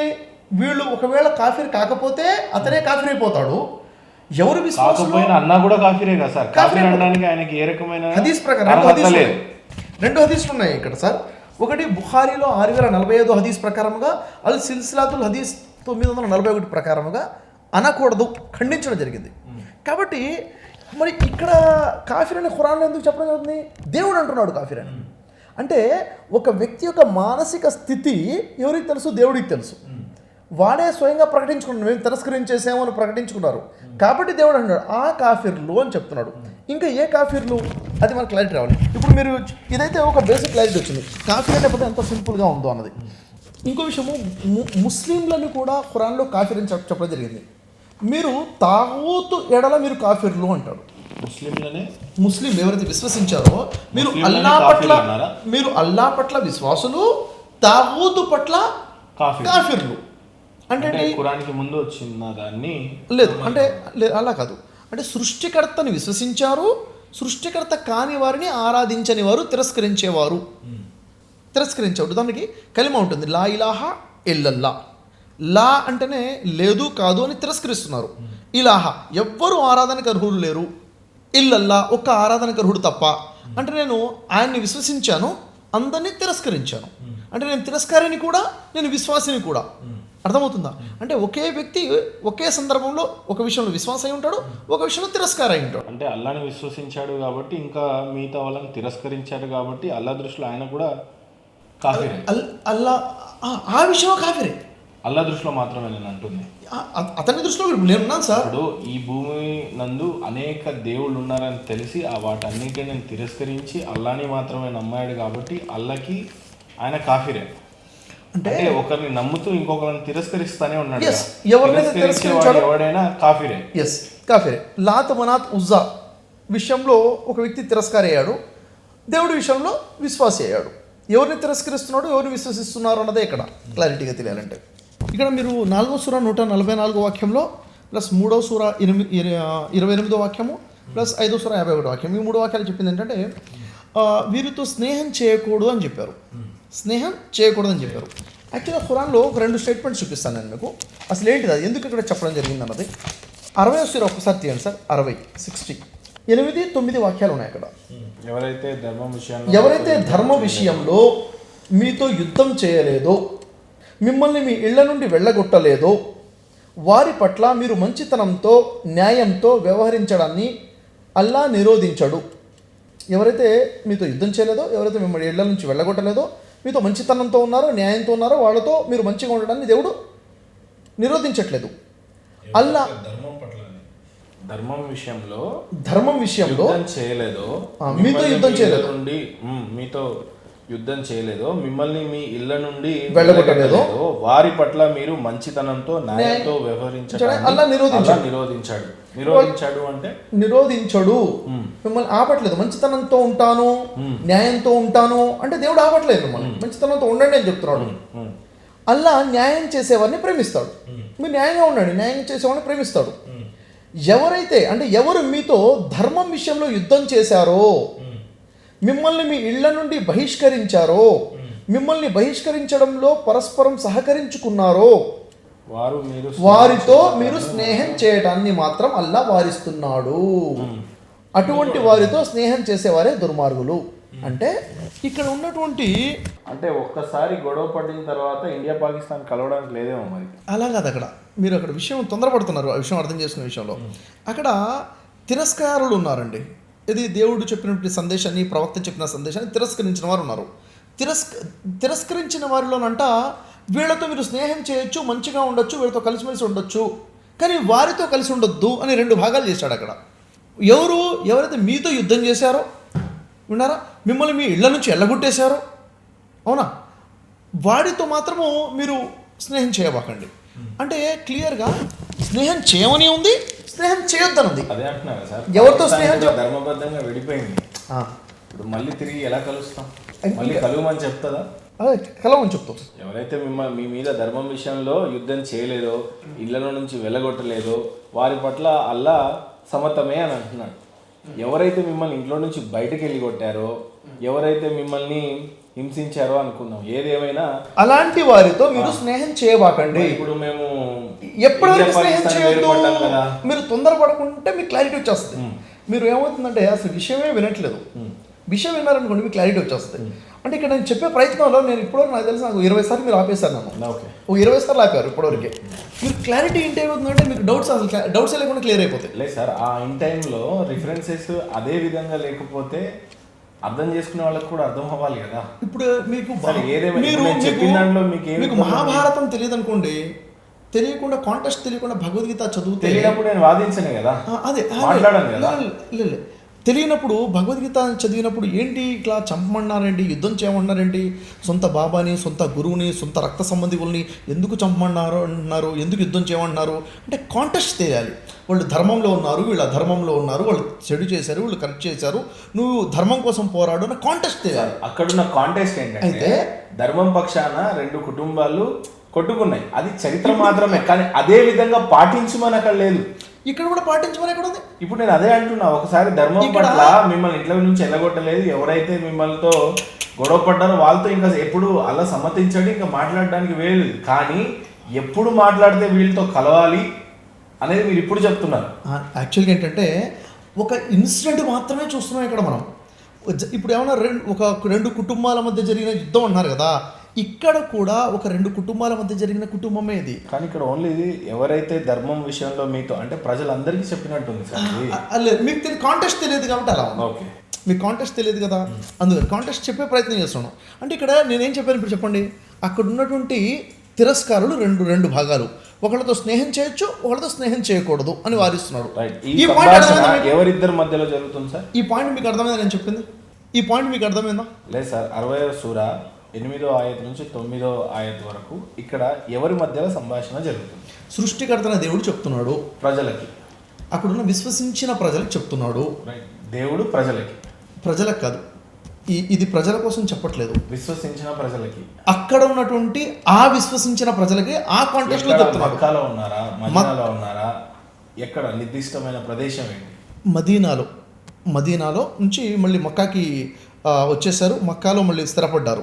ఆ టైంలో జరుగుతున్న సిచ్యువేషన్ ఇది. సో ఇద్దరి మధ్యలో దేవుడికి విశ్వసించిన ప్రజలకి చెబుతున్నాడు. ఏమని చెప్తున్నాడు అంటే ఇక్కడ ఎంతమంది ప్రజలు అనేది నేను అనట్లేదు, నిర్దిష్టమైన ప్రదేశంలో ఉన్న ప్రజలకి మాత్రం బోధిస్తా ఉన్నాడు, చెప్తున్నాడు. ఏమని చెప్తున్నాడు చెప్పండి వాక్యంలో. ఇక్కడ ఏం చెప్తున్నాడు అంటే ఎవరైతే ధర్మం విషయంలో మీతో యుద్ధం చేయలేదు, చేయలేదు. మిమ్మల్ని ఇంట్లో నుంచి వెళ్ళగొట్టలేదు. ఆ. వాళ్ళ విషయంలో వాళ్ళకి సమతమే, మంచిగా ఉండండి మీరు, మంచిగా వాళ్ళతో ఉండండి. మంచి ఎందుకు ఎవరైతే దేవుడు మిమ్మల్ని ఇష్టపడతాడు దాన్ని. యుద్ధం చేసి అంటే అన్యాయంగా మిమ్మల్ని ఇంట్లో నుంచి బయటకు వెళ్ళగొడితే వాళ్ళ విషయంలో ఆయనకు సమ్మతం కాదు. అయితే వెళ్ళ కొడితే కాదు, కొట్టారు, ఆల్రెడీ చేసేసారు, కొట్టేశాక నేను అంటున్నా చేసేసారు కదా, మళ్ళీ వాళ్ళతో మాట్లాడొద్దు. ఎందుకు మాట్లాడొద్దంట, అది క్లారిటీలోకి వెళ్తాం ఇప్పుడు మనం. ఆ స్టోరీ క్లారిటీ అంటే ఇక్కడ మీకు ఏం చెప్పాలనుకున్నానంటే, ఇక్కడ ఈ 2 వర్గాలు ఉన్నాయి. అసలు ఈ వర్గం ఏంటన్నది ఇప్పుడు మీకు క్లారిటీ ఇస్తాను, క్లారిటీ వచ్చింది సార్. ఓకేనా. ఇప్పుడు వాళ్ళు ఏమేమి చేశారు, ఎవరు అసలు ఎవరితో మాట్లాడొద్దు అంటున్నారు అన్నది మీకు కాంటెక్స్ట్ చెప్తాను చూడండి. అసలు ఆ టైం ఎలాంటి టైం అంటే సార్, ఒక రాజ్యం ఉంది అంటే రాజు యొక్క ధర్మమే ప్రజల ధర్మంగా ఉండేది, అంటే నిర్బంధ మతంగా ఉండేది అనమాట. ఇప్పుడు రాజు ఒక మతంలో నుండి వేరే మతంలోకి వెళ్ళిపోతే ఆ రాజ్యంలో ఉన్న ప్రజలందరూ కూడా వెంటనే ఆ మతాన్ని వదిలేసి వేరే మతంలోకి వెళ్ళిపోవాలి, అంటే నిర్బంధంగా మతం ఉండేది. ఇది ఒకటి. వాస్తవానికి ఇక్కడ దేవుడు ఏం కోరుకున్నాడు, మానవుడికి భావ స్వేచ్ఛ ఉండాలి, ఆచరణ స్వేచ్ఛ ఉండాలి. ఇప్పుడు నాకు భావ స్వేచ్ఛ, ఆచరణ స్వేచ్ఛ ఉండి నేను మంచి పని చేస్తే మంచి కర్మకి మంచి ప్రతిఫలం ఉంటుంది, చెడు కర్మకి చెడు ప్రతిఫలం ఉంటుంది. అలాగే నాకు భావ స్వేచ్ఛ లేదు, ఆచరణ స్వేచ్ఛ లేదు, రాజు ఏం చెప్తే అదేనే చేసుకోవాలి అంటే స్వేచ్ఛ హరించబడ్డట్టే. యాక్చువల్గా ధర్మం ఏం చెప్తుంది అంటే, ఇస్లాం ఏం చెప్తుంది, మానవుడికి స్వేచ్ఛ ఉండాలి, బలవంతం ఉండకూడదు, ధర్మ విషయంలో బలవంతం ఉండకూడదు, బలాత్కారం ఉండకూడదు అని చెప్పి ధర్మం చెప్తుంది. ఇది మొదటి విషయం. రెండో విషయం క్లారిటీ కోసం, ఎప్పుడైతే దేవుని తరపు నుంచి ప్రవక్తలు ఋషులు వచ్చి బోధించి వెళ్ళిపోయిన తర్వాత ఏమవుతుందంటే, ఆ ధర్మాన్ని అక్కడ మత బోధకులు వాళ్ళకి అనుగుణంగా మార్చుకొని ప్రజల్ని తమ గుప్పిట్లో పెట్టుకొని ఒక వర్గాన్ని ఏర్పాటు చేసుకోవడం అనాదిగా జరుగుతుంది. ఇది అనాదిగా జరుగుతుంది. నేను నా వర్గాన్ని తయారు చేసుకున్నాను, మీరు మీ వర్గాన్ని తయారు చేస్తున్నారు. ఎందుకు ఇలా జరుగుతుందంటే, ఒక మనిషికి కావాల్సిన డబ్బైనా, ఒక మనిషికి కావాల్సిన పేరు అధికారమైనా కానీ వ్యాపారం చేయడమో ఏదో పని చేసుకోవాలి. కానీ ఈజీ మనీ, ఈజీ పొజిషన్ ఏంటంటే మతం. చాలా ఈజీ మనీ, ఈజీ పొజిషన్. ఈ విధంగా ఈరోజు మతంని మించిన వ్యాపారం లేదు నిజం చెప్పాలంటే. అనాది నుంచి ఇదే జరుగుతుంది. ఏం చేసేవారంటే, వారు కొన్ని మూఢాచారాలు కల్పించి ఇదే ధర్మం అని చెప్పి ప్రజలకి ఆ వర్గంలో తమ గుప్పిట్లో పెట్టుకుని వాళ్ళ మీద అధికారం చలాయించేవాళ్ళు, ఆర్థిక దోపిడీ కూడా చేసేవారు. ఇప్పుడు దీనికోసం వాళ్ళు చేయాల్సిందేంటిది, ఏం లేదు, నా మతం కరెక్ట్, నా వర్గం కరెక్ట్ అని చెప్పేసి ఎగ్జాగరేట్ చేసి అతివాదంగా చెప్పడం, ఎదుటి మతం ఏదైతుందో దాంట్లో లేని తప్పులు చూపించడం, వీళ్ళ దగ్గర లేనటువంటి మంచి చూపించుకోవడం. ఇలా చేయించుకుంటూ వస్తే ప్రజలేమో వీళ్ళ మీద ఆధారపడి ఉంటారు. ఈ విధంగా మత పండితులు విపరీతంగా పెరిగిపోయినటువంటి కారణం అంటే, నిజంగా అధర్మం పెళ్ళిబికింది, అధర్మం చాలా ఎక్కువగా ఉన్నప్పుడు ధర్మం స్థాపించబడుతుంది. అప్పుడు ఆ తరుణంలో ముహమ్మద్ ప్రవక్త వారు ప్రవక్తగా ఎన్నుకోబడ్డారు. అక్కడ ప్రజలకు బోధించడం మొదలుపెట్టారు. ఏం బోధించడం మొదలుపెట్టారు, సృష్టికర్తని గుర్తించండి, మొదటి విషయము, మీరు మంచిని స్వీకరించండి, చెడుకి దూరంగా ఉండండి, మానవత్వంతో బతకండి, దేవుడితో మీరు డైరెక్ట్గా కనెక్ట్ అవ్వచ్చు, ప్రత్యక్షంగా దేవుడిని ఆరాధించవచ్చు అని చెప్పేసి ఎప్పుడైతే సందేశం ఇవ్వడం మొదలుపెట్టారో ప్రజలు ఒక్కొక్కరుగా సృష్టికర్త మేము ప్రత్యక్షంగా ఆరాధించుకుంటాము, మేము ఈ విధంగా జీవితం గడుపుతాము అని అన్నప్పుడు ఇక్కడ వీళ్ళకి అధికారం పోతుంది, ఆ పండితులకు అధికారం పోతుంది. అరే మా అధికారం పోతుంది కదా, మా ఆర్థిక రాబడి పోతుంది, ఇక్కడ నుంచి మా వర్గం తగ్గిపోతుంది అన్న ఆలోచనతో వీళ్ళని వారించడం మొదలుపెట్టారు. అంటే ఇక్కడ ముహమ్మద్ ప్రవక్తకి అనుచరులు ఒకళ్ళు 10 మంది, 20 మంది, 30 మంది ఇలా పెరుగుతూ వచ్చారు. ఇక్కడ వీళ్ళకి ఏంటంటే మా అధికారం పోతుంది, మా రాబడి పోతుంది, మా గుర్తింపు, మా పొజిషన్ పోతుంది అని చెప్పేసి దీన్ని ఆపే ప్రయత్నం చేశారు. ఆపే ప్రయత్నం ఎలా చేశారు, ఒకటి ముహమ్మద్ ప్రవక్త బాబాయ్ గారిని వచ్చేసి కలిసి మీ కొడుకుని ఆగిపోమని చెప్పండి, ఈ చేయొద్దని చెప్పండి అని చెప్పి రాయబారం పంపిస్తారు, అవ్వలేదు. తర్వాత ఇతనికి ఆశ కల్పిస్తారు, నువ్వు ఇది మొత్తం ఎందుకు చేస్తున్నావు, డబ్బు కోసమే కదా, అధికారం కోసమే కదా, ఓ పని చేయి, ఈ రాజ్యం నీకు ఇచ్చేస్తాము, నువ్వు రాజ్యం తీసేసుకో, కానీ ఈ పని చేయడం మానేసి, ఇది చెప్పడం బోధించడం మానేసి, ప్రజల్ని చెడగొట్టడం మానేసి అని చెప్పేసి వాళ్ళు చెప్పడం మొదలు పెడతారు. వాళ్ళ దృష్టిలో చెడగొట్టడమే కదా, వాళ్ళ దృష్టిలో చెడగొట్టడమే. అంటే మా వర్గాన్ని నుంచి బయటికి వెళ్ళిపోతున్నారు, కొత్త మొత్తం తీసుకొచ్చావు, ఆశ పెట్టారు. అప్పుడు ముహమ్మద్ ప్రవక్త ఏమంటారంటే, నాకు ఒక చేతిలో సూర్యుడిని, ఒక చేతిలో చంద్రుడిని తెచ్చిపెట్టినా అంటే మీకు నాకు ఏమి ఇచ్చినా నేను మాత్రం సత్యం బోధిస్తాను, దేవుడు నాకు ఆజ్ఞాపించాడు, నేను బోధిస్తున్నాను అని చెప్పి ధర్మం బోధించడం మొదలుపెట్టారు. ఆ తర్వాత ముహమ్మద్ ప్రవక్త మీద అటెంప్ట్ మర్డర్స్ అవుతాయి. తన పూర్తి జీవితంలో దాదాపుగా 20 అబౌవ్ టైమ్స్ అటెంప్ట్ మర్డర్ అవుతుంది. ఆ తర్వాత తన అనుచరులని చిత్రహింసలు పెట్టి చంపేస్తారు చాలామందిని. అంటే ఇలా చిత్రహింసలు పెట్టడం జరుగుతుంది, ఇలా చంపేయడం జరుగుతుంది చాలామందికి. ఇంకా ఎలాంటి పరిస్థితి వస్తుందంటే, వీరు స్వేచ్ఛగా సృష్టికర్తను దేవుని ఆరాధించుకోవడము, అంటే మత స్వేచ్ఛ, భావ స్వేచ్ఛ వాళ్ళకి లేకుండా పోయింది. అలాంటి తరుణంలో ఇళ్లలోంచి బయటికి గెంటేసేస్తారు, వాళ్ళ ఆస్తులు అక్రమంగా దోచుకోవడం మొదలుపెట్టారు, చాలామందిని చంపేశారు. ఆ టైంలో వీళ్ళ ప్రాణాలు కాపాడుకోవడం కోసము వీళ్ళు భావ స్వేచ్ఛ, గా సృష్టికర్తను ఆరాధించుకోవడం. సో అక్కడ దేవుడి యొక్క ఆజ్ఞతో అబిసీనియాకి వలసపోతారు. అక్కడ నుంచి ఆ తర్వాత మదీనాకు కూడా వలసపోతారు. ఒక్క నిమిషం. ఇంత చిత్రవదన పెడుతున్నప్పుడు దేవుడు మౌనాన్ని విడి నేనున్నాను అని చూపించవచ్చు కదా. ఉదాహరణకి ప్రహ్లాదుడు నీ దేవుడు ఎక్కడ అన్నప్పుడు నరసింహ అవతారం అవతరించినట్టుగా. నేను చెప్పేది ఇంటరప్ట్ చేస్తే వాళ్ళు ఎక్కడికి వెళ్ళిపోతాం స్టోరీ సార్. ఇప్పుడు దేవుడి విషయంలో చిత్రవదనలు పడుతున్న మొహమ్మద్ ప్రవక్త వారు నేను ఏదైనా అన్నప్పుడు కొద్దిగా యాక్సెప్ట్ చేసే ప్రయత్నం చేయాలి లాగా చూడకండి. నేను ఉద్దేశం 100% మీరు ఇంటరప్ట్ చేస్తున్నారు. నేను చెప్పాలనుకున్న స్టోరీలో అనిపించాలి. నేనేమంటున్నా, నీ దేవుడు ఎక్కడా అని అడిగినప్పుడు నిజంగా లేడు అనే వాళ్ళందరికీ నరసింహ అవతారం అవతరించినట్టుగా దేవుడికి సమాధానం ఏంటంటే దీనికి సమాధానం ఏంటంటే ఒకసారి దీనికి సమాధానం ఏంటంటే అది ఒక పరీక్షాకాలం వీరి కోసము, వారి కోసం గడువు కాలం ఇవ్వడం జరుగుతుంది. వారి కోసం గడువు ఇవ్వడం జరిగింది. మారుతారేమో అన్న ఆలోచనతో ఒకేసారి తప్పు చేసిన ప్రతి ఒక్కరిని కూడా పట్టుకోవడం మొదలు పెడితే ఈరోజు భూమి మీద మీరు నేను ఎవరూ ఉండేవాళ్ళం కాదు. తప్పు చేసిన వెంటనే దేవుడు శిక్షించడం మొదలుపెట్టేస్తే భూమి మీద ఒక్క మనిషి కూడా ఈరోజు మిగిలి ఉండేవాడు కాదు. అవునా లేదా? జరిగిన సంఘటన చెప్తాం, మీరు అర్థం చేసుకోండి. ఎందుకంటే చాలా పెద్ద ప్రశ్నలు లేవనెత్తారు మీరు. ఖురాన్ మీద అనేక ప్రశ్నలు వచ్చాయి. ఆ ప్రశ్నల సమాధానం ఇది వింటే కానీ మీకు అర్థం కాదు. కొంచెం ప్రశాంతంగా 5-10 నిమిషాలు వినండి. ఇప్పుడు అక్కడ ఏమైంది, దేవుడి యొక్క ఆజ్ఞతో అక్కడి నుంచి వలసపోవాలి అని ఆజ్ఞ వచ్చినప్పుడు అక్కడ నుంచి మదీనాకి వలసిపోయారు. ముందు అబిస్సినియాకి వెళ్తారు కొంతమంది, మళ్ళీ అక్కడ నుంచి మదీనా వలసిపోతారు. అక్కడ నుంచి దాదాపుగా 500 కిలోమీటర్ల దూరం మక్కా నుంచి మక్కా స్వస్థలం వదిలేసి, సొంత ఇళ్ళు, సొంత వ్యాపారాలు, అనేక మంది తమ రక్త సంబంధికులను వదిలేసి, కొంతమంది భార్య పిల్లలను వదిలేసి, అలాంటి పరిస్థితుల్లో కూడా వలసపోయే పరిస్థితి. అంటే తప్పని పరిస్థితుల్లో వలసపోయే పరిస్థితి వచ్చింది అక్కడికి. ఎందుకు? వాళ్ళకి భావస్వేచ్ఛ లేదు, మత స్వేచ్ఛ లేకుండా చిత్రహింసలు ఉన్నటువంటి సిచ్యువేషన్లో వలసపోయారు. వీళ్ళు మదీనా వెళ్ళిపోయిన తర్వాత అక్కడ స్థిరపడే ప్రయత్నం చేస్తున్న లోగోనే 1 సంవత్సరం లోపలనే మళ్ళీ వీళ్ళు ఇక్కడ నుంచి అటాక్ చేస్తారు వాళ్ళు. అక్కడ ఒక యుద్ధం జరుగుతుంది వాళ్ళకి వీళ్ళకి మధ్యన. దాన్ని జంగే బదర్ అంటారు. వీళ్ళు వచ్చి అక్కడ అటాక్ చేశారు. వాళ్ళు డిఫెన్స్, తమ ప్రాణాలను కాపాడుకోవడం కోసం వారు మళ్ళీ వీళ్ళతో పోరు సలపడం జరిగింది. వీరేంది మరి ఆ యుద్ధంలో ఓడిపోయి ఇక్కడ నుంచి వచ్చినటువంటి ముష్రికులు ఎవరైతే ఉన్నారో, ఇక్కడ నుంచి వచ్చినటువంటి కాఫీర్లు ఎవరైతే ఉన్నారో, అంటే తిరస్కారులు ఎవరైతే ఉన్నారో, వారు మళ్ళీ వెనక్కి తిరిగి వచ్చేస్తారు. మళ్ళీ 1 సంవత్సరం కాకుండా మళ్ళీ ఇంకోసారి అటాక్ చేస్తారు. జంగే ఉహద్ అవుతుంది. ఈ విధంగా మాటికి వాళ్ళని డిస్టర్బ్ చేయడము, వాళ్ళని యుద్ధాలు చేయడము, అంటే సమూలంగా వీళ్ళని హతమార్చాలన్న ప్రయత్నం చేస్తున్నటువంటి తరుణము.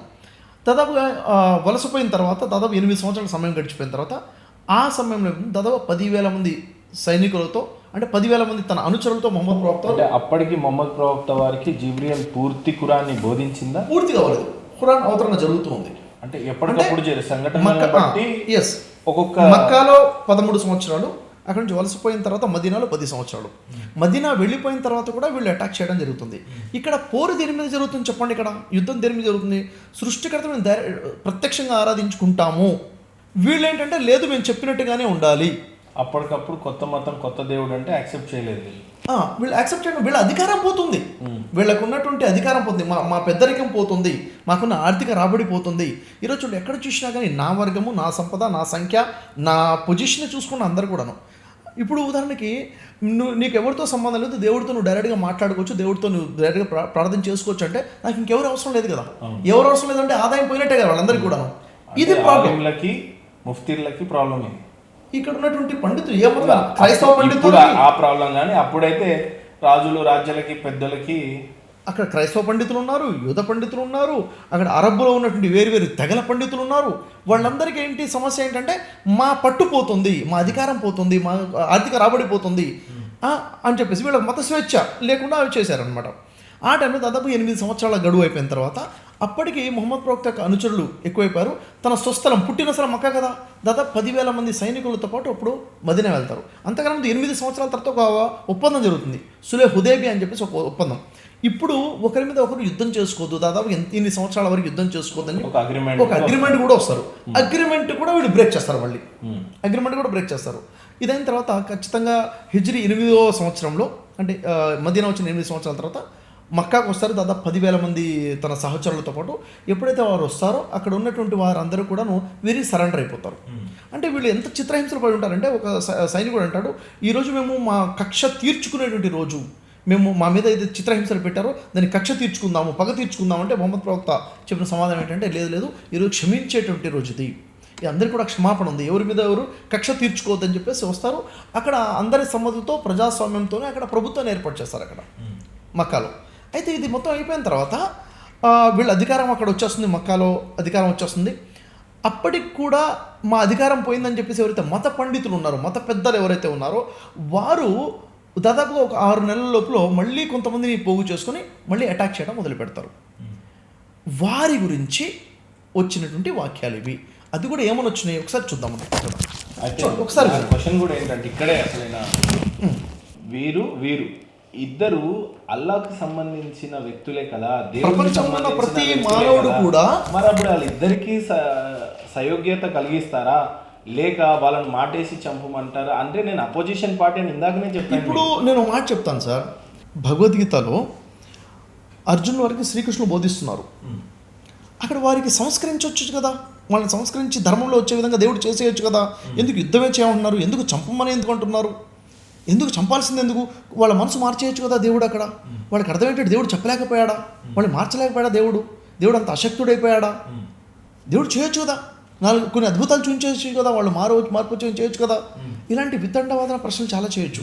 స్వయంగా దేవుడు అక్కడ ఉండి చెప్పినా మారలేదు అంటే దేవుడు కూడా మార్చలేకపోయాడా? స్వయంగా ఇక్కడ దేవుడు చెప్పినటువంటి వాక్యం ఏంటంటే ధర్మానికి అధర్మానికి మధ్యలో యుద్ధం జరుగుతుంది, అప్పుడు ధర్మస్థాపన జరగాలి. ఇప్పుడు మీ ప్రశ్న ఏమిటి? వీళ్ళిద్దరి మీద దేవుడు సయోగ్యత కలిగించలేకపోయాడా? చెప్పా, అయిపోయింది కదా. నేనేమంటున్నా ఇప్పుడు విషయం ఏంటంటే మహేంద్ర గారు, ప్రశ్నలు అడగాలంటే చాలా ప్రశ్నలు అడగవచ్చు, అలా కాదు. దేవుడు స్వయంగా తన ప్రవక్త ద్వారా అనేక వాక్యాలు చూడండి, అనేక వాక్యాలు వాళ్ళకి బోధించడం జరుగుతుంది, వాళ్ళని హెచ్చరించడం జరుగుతుంది. ఏమనుకుంటున్నారంటే నేను చెప్తాను, కురుక్షేత్రంలో జరిగినటువంటి 2 ఫ్యామిలీస్ మధ్య వరకేనా దేవుడు ఉన్నాడు? మిగతా దేవుడు ఉన్నాడు. అక్కడ కేవలం జరుగుతున్న యుద్ధం వేరు, నేను చెప్పినటువంటి కాంటెక్స్ట్ వేరు.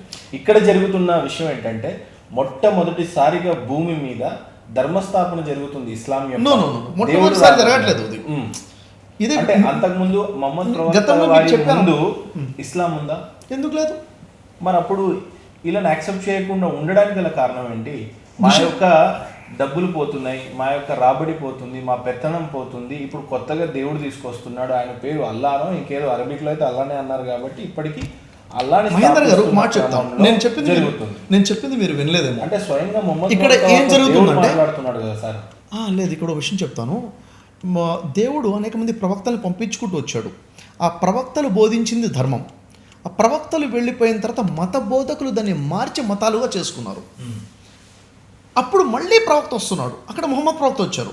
మొహమ్మద్ ప్రవక్త వచ్చి అక్కడ ఉన్నటువంటి క్రైస్తవులకి, యూదులకి, అక్కడ ఉన్నటువంటి మక్కా యొక్క ప్రజలకి బోధిస్తున్నారు. ఏమని? కొత్త మతాన్ని తీసుకురాలేదు, పాత ఆల్రెడీ వీళ్ళకి చెప్పబడమే రిమైండ్ చేయడం కోసం వచ్చారు, గుర్తు చేయడం కోసం వచ్చారు. ఎలా? ఇప్పుడు వాళ్ళు అంటారు, ఏం నువ్వు కొత్త విషయం నుంచి బోధిస్తున్నావేంటి? మేము ఇంతమందిని ఆరాధిస్తున్నాం, ఒకే దేవుడు అంటావేంటి అంటే, నేను కొత్త ధర్మాన్ని తీసుకురాలేదు, నేను మీ పూర్వీకుడైన మోషే ధర్మాన్నే బోధిస్తున్నాను, మీ పూర్వీకుడైన ఈసా యేసు ధర్మాన్నే బోధిస్తున్నాను, మరియం ధర్మాన్నే బోధిస్తున్నాను, అబ్రహాం ధర్మాన్నే బోధిస్తున్నాను. కొత్త ధర్మం తీసుకురాలేదు. వారు కూడా ఏకేశ్వరోపాసన చేసేవారు, వారు కూడా ఒకే దేవునికి భయపడి జీవితం గడిపేవారు. మీ పూర్వీకుల మార్గం వైపుగా నేను మిమ్మల్ని పిలుస్తున్నాను, మధ్యలో మీరు మార్గభ్రష్టులు అయిపోయారు. కాబట్టి వారి గ్రంథాల్లో ఉన్న విషయాలు మళ్ళీ వివరిస్తున్నారు వాళ్ళకి. సేమ్ ఎట్లా అవుతుంది సార్? ఆయన యెహోవా గురించి బోధిస్తున్నప్పుడు ఇక్కడ ఈయన అల్లా గురించి బోధిస్తున్నాడు కదా. మళ్ళీ మీరు అక్కడికి వచ్చారు. ఒక మాట, ఈ విషయం ఏంటంటే అల్లా అని ఎందుకు అంటున్నారు ఇక్కడ? అరబ్లో ఉన్నటువంటి అరబ్ ప్రాంతంలో ఉన్నటువంటి క్రైస్తవులు కూడా అల్లానే అంటారు, యూదులు కూడా అల్లానే అంటారు, వాళ్ళు కూడా అల్లానే అంటారు. అరబ్బీ భాష మాట్లాడేవాళ్ళు ఎవరైనా కానీ పైన ఉన్నవాడిని అల్లా అన్న పదంతో పిలుస్తారు, పైన దేవుడు అని చెప్పేసి. యెహోవా అన్న పదం అరబ్బులో ఉన్నటువంటి వాళ్ళకి తెలియదు, అక్కడ ఉన్న క్రైస్తవులకు తెలియదు యెహోవా అన్న పదం. ఎందుకు? భాష మారితే మారిపోతుంది అక్కడ ప్రాంతాన్ని బట్టి. కాబట్టి వీళ్ళకి ఏం చెప్తున్నారంటే, సృష్టికర్త మీ దగ్గర గ్రంథాన్ని ఇచ్చాడు కదా, ఆ గ్రంథాన్ని వదిలేసి ఎందుకు ఇలా ఆరాధిస్తున్నారు, ఎందుకు మీరు ఇలా జీవితం గడుపుతున్నారు, వీళ్ళ అహంకారం ఎందుకు వచ్చేసింది, మీ వ్యవహారం సరిదిద్దుకోండి, సంస్కరించుకోండి. ఇంతకుముందు వాక్యాన్ని మనం చదివాం. ఎవరైతే ఈ మాటలు విని ఎవరైతే వారిని సంస్కరించుకుంటారో, వారి గ్రంథ ప్రకారంగా నిలబడతారో అని చెప్పడం జరుగుతుంది. అంటే వారి గ్రంథంని అవతరించిన గ్రంథం దేవుడు, ఈ గ్రంథాన్ని అవతరించిన దేవుడు ఒకడే, ఒకే దేవుడు ఉన్నాడు, పైన ఒకే పరమేశ్వరుడు ఉన్నాడు. ఆయనే అనేక మంది ఋషులను పంపించాడు, అనేక ప్రాంతాల్లో పంపించాడు. ఏ భాషలో పంపిస్తాడు? ఆ ప్రజలు మాట్లాడే భాషలో పంపిస్తాడు. అవునా? క్లియర్ అయిందా మీకు? కాబట్టి ఇక్కడ ఏమవుతుందంటే, ఇక్కడ మొహమ్మద్ ప్రవక్త వారి ఇక్కడ మక్కా వచ్చేసి స్థాపించిన తర్వాత ఎవరైతే మళ్ళీ తిరుగుబాటు చేశారో, ఈ తిరుగుబాటు దేనికోసం జరుగుతుంది? వీళ్ళు దేనికోసం? మత దౌర్జన్యం కోసం జరుగుతుంది ఇది. ఇక్కడ మత స్వేచ్ఛ ఇవ్వడం జరిగింది, ఇక్కడ మత దౌర్జన్యం కోసం జరుగుతుంది. ఆ టైంలో అవతరించినటువంటి వాక్యాలు సూర్యతోపాలో ఉన్నాయి. అయితే ఇక్కడ ఏం జరుగుతుంది చూడండి, ఇక్కడ ఒక విషయం చెప్తాను. ఎవరైతే ముష్రికులు ఉన్నారో, అల్ ముష్రికీన్ అన్నారు కదా, ఈ అల్ ముష్రికీన్ ఎవరైతే ఉన్నారో వారు అపరిశుద్ధులు అని చెప్పడం జరిగింది కదా. అపరిశుద్ధులు అంటే ఏ విషయంలో అపరిశుద్ధులు అని చెప్తున్నారు? శారీరకంగా అపరిశుద్ధులు అని చెప్పడం జరగట్లేదు ఇక్కడ. వారి హృదయాలు అపరిశుద్ధంగా ఉన్నాయి అని చెప్పడం జరుగుతుంది. అది ఎలాగో ఒకసారి చూద్దాం ఖురాన్లోనే. అంటే ఏ విషయాన్ని దేవుడు అక్కడ తెలియజేస్తున్నాడు? ఎందుకంటే అల్లా భయభక్తుల కలవారంటే ఇష్టపడతాడు, కానీ వారితో తప్ప ఇతర ముష్రికులతో ఏ ఒడంబడికైనా ఎలా సాధ్యమో? వారి పరిస్థితి ఇలా ఉన్నప్పుడు అంటే మీపై ప్రాబల్యం వహిస్తే మీ విషయంలో ఏ బంధుత్వాన్ని లెక్క చేయరు, ఏ ఒడంబడిక బాధ్యతను ఖాతరు చేయరు. వారు నోటి మాటలతో మిమ్మల్ని సమాధానపరచడాన్ని ప్రయత్నిస్తారు, కానీ వారి మనసులు మాత్రం తిరస్కరిస్తాయి. అంటే ఇక్కడ వారి యొక్క లక్షణాలు దేవుడు చెప్తున్నాడు. వాళ్ళు ఎలా ఉన్నారంట? మీ మీద ప్రాబల్యం, అధికారం వచ్చేటువంటి సిచ్యువేషన్ ఉంటే మీ బంధుత్వాన్ని లెక్క చేయరు, ఎలాంటి ఒడంబడికను కూడా, మీ మధ్య జరిగినటువంటి ఒడంబడికను కూడా ఏమాత్రం ఖాతరు చేయరు. వారి నోటి మాటలు మిమ్మల్ని సమాధానపరిచే విధంగా ఉన్నాయి, కానీ వారి మనసులు మాత్రం అలా లేవు. అంటే లోపల నుంచి వాళ్ళ ఇంటెన్షన్ బాగాలేదు అని చెప్పేసి అప్రమత్తం చేయడం జరుగుతుంది. ఇలాంటి వారితో చెప్పడం జరుగుతుంది.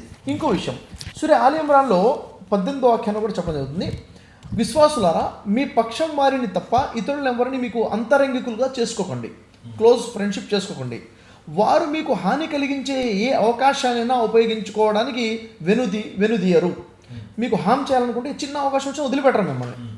మీకు నష్టం కలిగించేదే వారికి ప్రీతికరం, వాళ్ళకి ఇష్టం అది. వారి కడుపు మంట వారి నోట నుండి బయటపడుతుంది, వారు మాట్లాడే మాటలు అర్థమైపోతుంది, కానీ వారు తమ హృదయాలలో దాచి ఉంచింది దీనికంటే తీవ్రమైనది. వాళ్ళ మాటల్లోనే వాళ్ళ పగ అర్థమవుతుంది, కానీ వాళ్ళ హృదయాలు ఎంతకన్నా మించింది ఉంది. అంటే వాళ్ళు బయట కనబడుతుంది ఒకటి, లోపల ఉన్నది ఒకటి. కాబట్టి ఈ పరిస్థితుల్లో మీరు వారితో జాగ్రత్తగా ఉండండి. వారు ఎవరు? వీరి బాబాయినే, వీళ్ళ మామయ్యనే, వీళ్ళ అన్నయ్యనే, అంటే క్లోజ్, ఒకే ఫ్యామిలీ, ఒకే ఫ్రెండ్షిప్. దీంట్లో నుంచి కొంతమంది ధర్మంలో ఉన్నారు, కొంతమంది అధర్మంలో ఉన్నారు. ఎలాగో వీంట్లో ఆ ఇంట్లో రిలేషన్స్ ఉన్నాయి, లేడీస్ రిలేషన్స్ ఉంటాయి, జెంట్స్ రిలేషన్స్ ఉంటాయి, ఒకే కుటుంబం కంప్లీట్గా ఉంటారు. వీళ్ళు తిరస్కరించి ఉన్నారు, వీళ్ళు విశ్వసించి ఉన్నారు. అంటే ఆ రిలేషన్స్ ఉంటాయి కదా, ఆ రిలేషన్స్ ఉన్నప్పుడు జాగ్రత్త. వీళ్ళతో అలా ఉండబాకండి, రిలేషన్స్ మెయింటైన్ చేయబాకండి.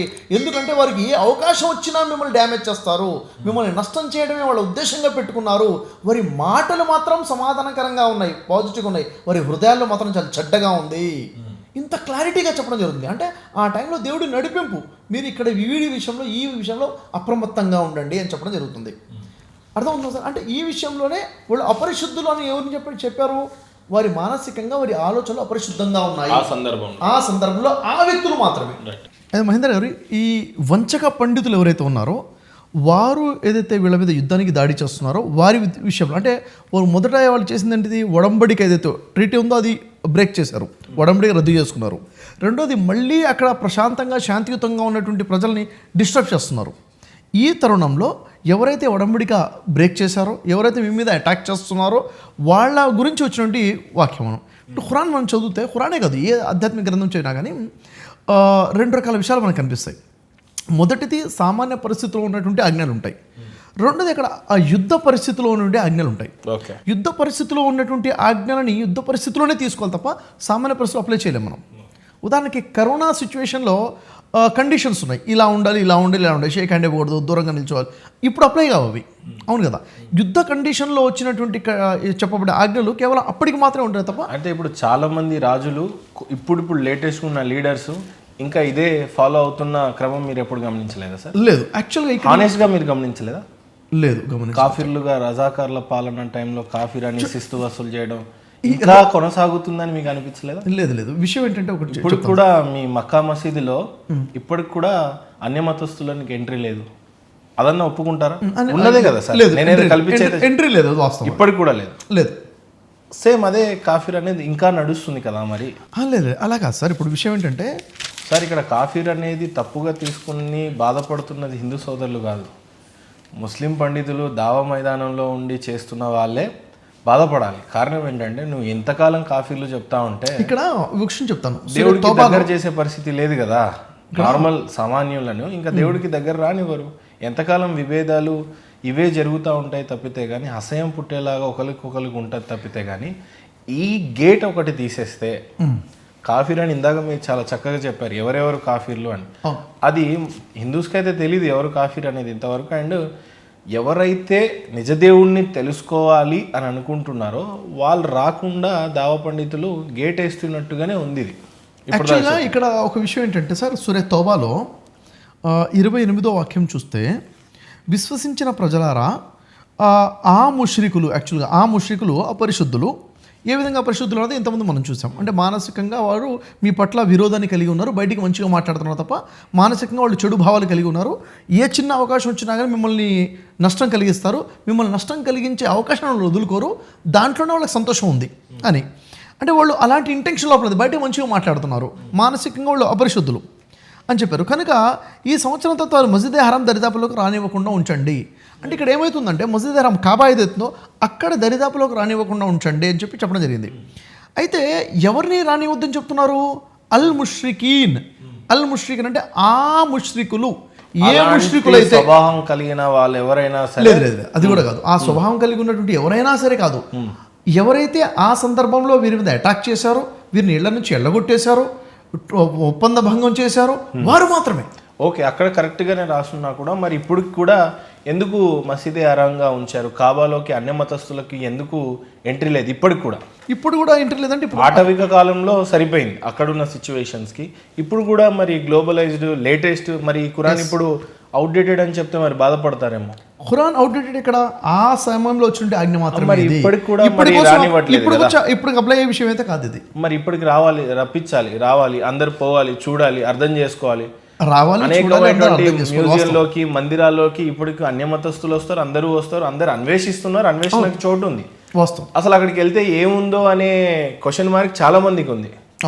మరి ఎలా దాన్ని ఏ రకంగా సమర్థించుకుంటాను? యాక్చువల్గా మసీద్లోకి రాకూడదు అన్న నియమం అయితే నాకు ఎక్కడా కనపడలేదండి. మసీద్కి నేను ఇప్పటికీ 10 times వెళ్ళేస్తున్నాను సార్. మసీద్ కాబాకి రానివ్వట్లేదు అనేది ఇక్కడ ఏదైతే ఉందో ఇది అప్పుడున్నటువంటి ఆ ముష్రికుల కోసం మాత్రమే వర్తించండి ఆయత. ఇది నాకు తెలిసి దీన్ని దృష్టిలో పెట్టుకుని ఇలా చేస్తున్నారా అన్నది పరిశీలన చేయాలి. మీకున్న నాలెడ్జ్ లో రాణిస్తున్నారా సార్? రానివ్వట్లేదు.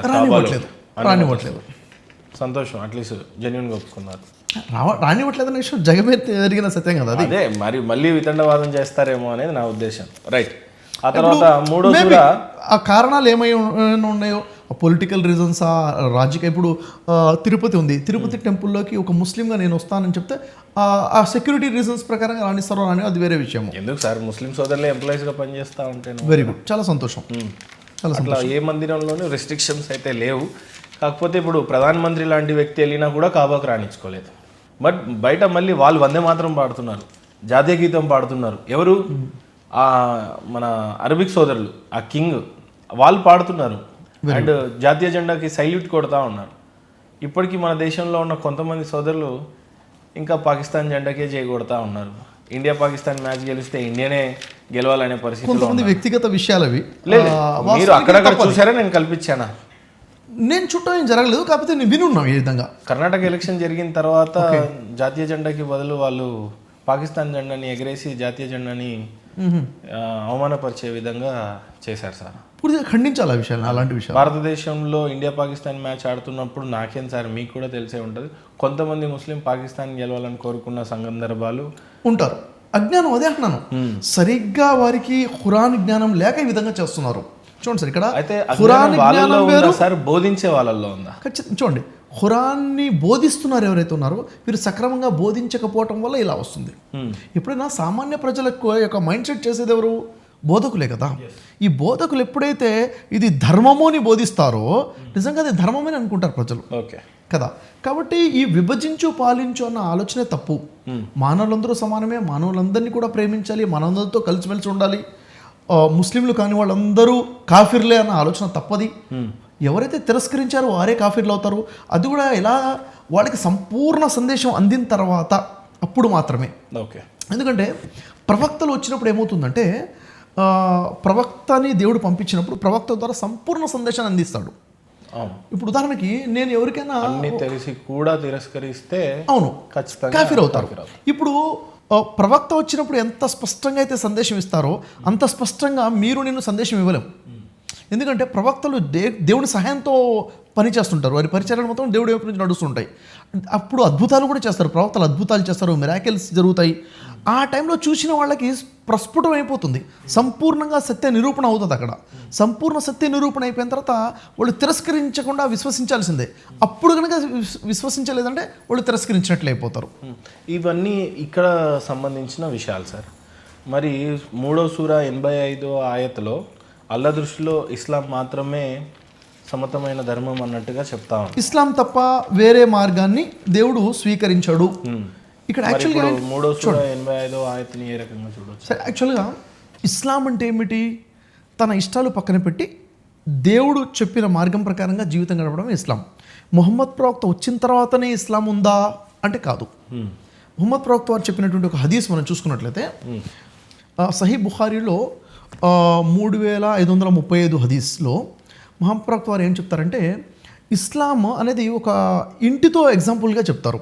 ఒక ఇల్లు ఉంది, కంప్లీట్గా నిర్మించబడి ఉంది, ఆ ఇల్లు అలంకరించబడి కూడా ఉంది. ఆ ఇల్లు చాలామంది వచ్చి చూస్తుంటే చాలా అద్భుతంగా ఉందని దాని గురించి మాట్లాడుకుంటున్నారు. కానీ ఆ ఇంటికి ఒక మూలన ఒక ఇటుక తక్కువగా ఉంది అని చెప్తారు. ఆ ఇటుక తక్కువగా ఉంది, ఆ ఇటుకతో పరిపూర్ణమైపోతుంది, ఆ చివరి ఇటుకను నేనే అంటారు. అంటే ఆ ఇల్లు అనేది ఇస్లాం అయితే దాంట్లో ఒక్కొక్క ఇటుక ఒక్కొక్క ప్రవక్త అయితే ఆ మిగిలిన చివరి ఇటుక చివరి ప్రవక్త నేనే అన్నారు. అంటే ఇప్పుడు అక్కడ ముహమ్మద్ ప్రవక్త యొక్క స్థానం ఆ ఇంట్లో ఏమిటి, ఆ ఇస్లాంలో ఏమిటంటే ఒక ఇటుకతో సమానం. అంతకుముందు ఇటుకలు ఉన్నాయి కదా, ఎన్నో ఇటుకలు ఉన్నాయి. ఇక్కడ ముహమ్మద్ ప్రవక్త తను తానుగా నేనే ఆ ఇంటికి గుమ్మాన్ని అని చెప్పలేదు, నేనే పిల్లర్ని అనలేదు, నేనే బేస్ని అనలేదు, నేనే పై కప్పును అనలేదు, లేక నేనే మినార్ని అని చెప్పలేదు. నేను మూలనున్న ఒక ఇటుకను అని చెప్పారు తన సాధారణంగా. అంటే ఇస్లాం అనేది ముహమ్మద్ ప్రవక్తతో మొదలైంది ఏం కాదు. ఇస్లాం అంటే దేవుని ఆజ్ఞల ప్రకారముగా తన అహంకారాన్ని పక్కన పెట్టేసి దేవుడికి విధేయతై జీవితం గడపడం. ఇది ఎప్పటి నుంచి ఉంది? మొట్టమొదటి మానవుడు భూమి మీద అడుగు పెట్టినప్పటి నుంచి కూడాను దేవుడి సందేశం వచ్చినప్పుడు ఎవరైతే విధేయత చూపుతారో విధేయత మార్గాన్ని ఇస్లాం అంటారు. అరబ్బీలో ఇస్లాం అంటున్నాం, ఇక్కడ చూసుకున్నట్లయితే అదే విధేయత మార్గం. ధర్మం అని తెలుగులో అంటాం మనం కదా. ఈ ధర్మము ఆది నుంచి ఉంది, చివరి ప్రవక్త ముహమ్మద్ ప్రవక్త. అయితే దేవుడు ఏవైతే ఆజ్ఞలు ఇచ్చాడో ఆ ఆజ్ఞల ప్రకారంగా ఎవరైతే జీవితం గడుపుతారో వారికి భయము లేదు, వారిని దేవుడు స్వీకరిస్తాడు. అది ఏ ప్రవక్తనా కానివ్వండి, మోషే ప్రవక్త కానివ్వండి, ఇక్కడ ఉన్నటువంటి భారతదేశంలో ఉన్నటువంటి ప్రవక్తలు కానివ్వండి, ఏ ప్రాంతంలో వచ్చిన ప్రవక్త అనగానే ఆ ధర్మశాస్త్రం ప్రకారంగా జీవితం గడపాలి.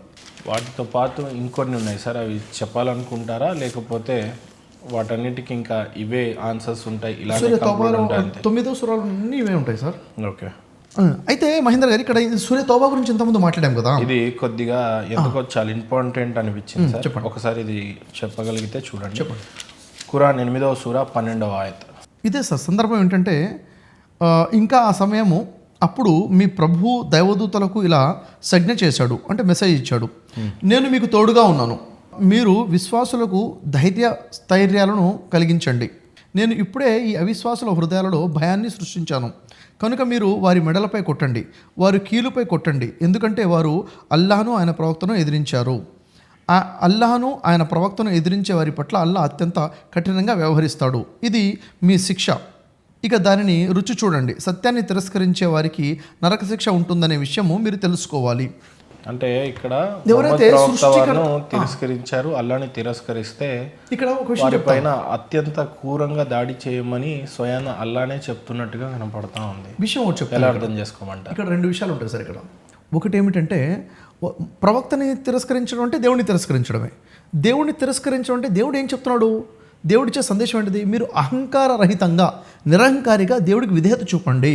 అహంకారంగా ఉండి తోటి మానవులు ఇబ్బంది పెట్టకూడదు. అంటే ఒక వ్యక్తి సమాజంలో ఎంతో కీడు చేస్తుంటే కానీ వాడు దేవుడికి వ్యతిరేకంగా లేనంటే.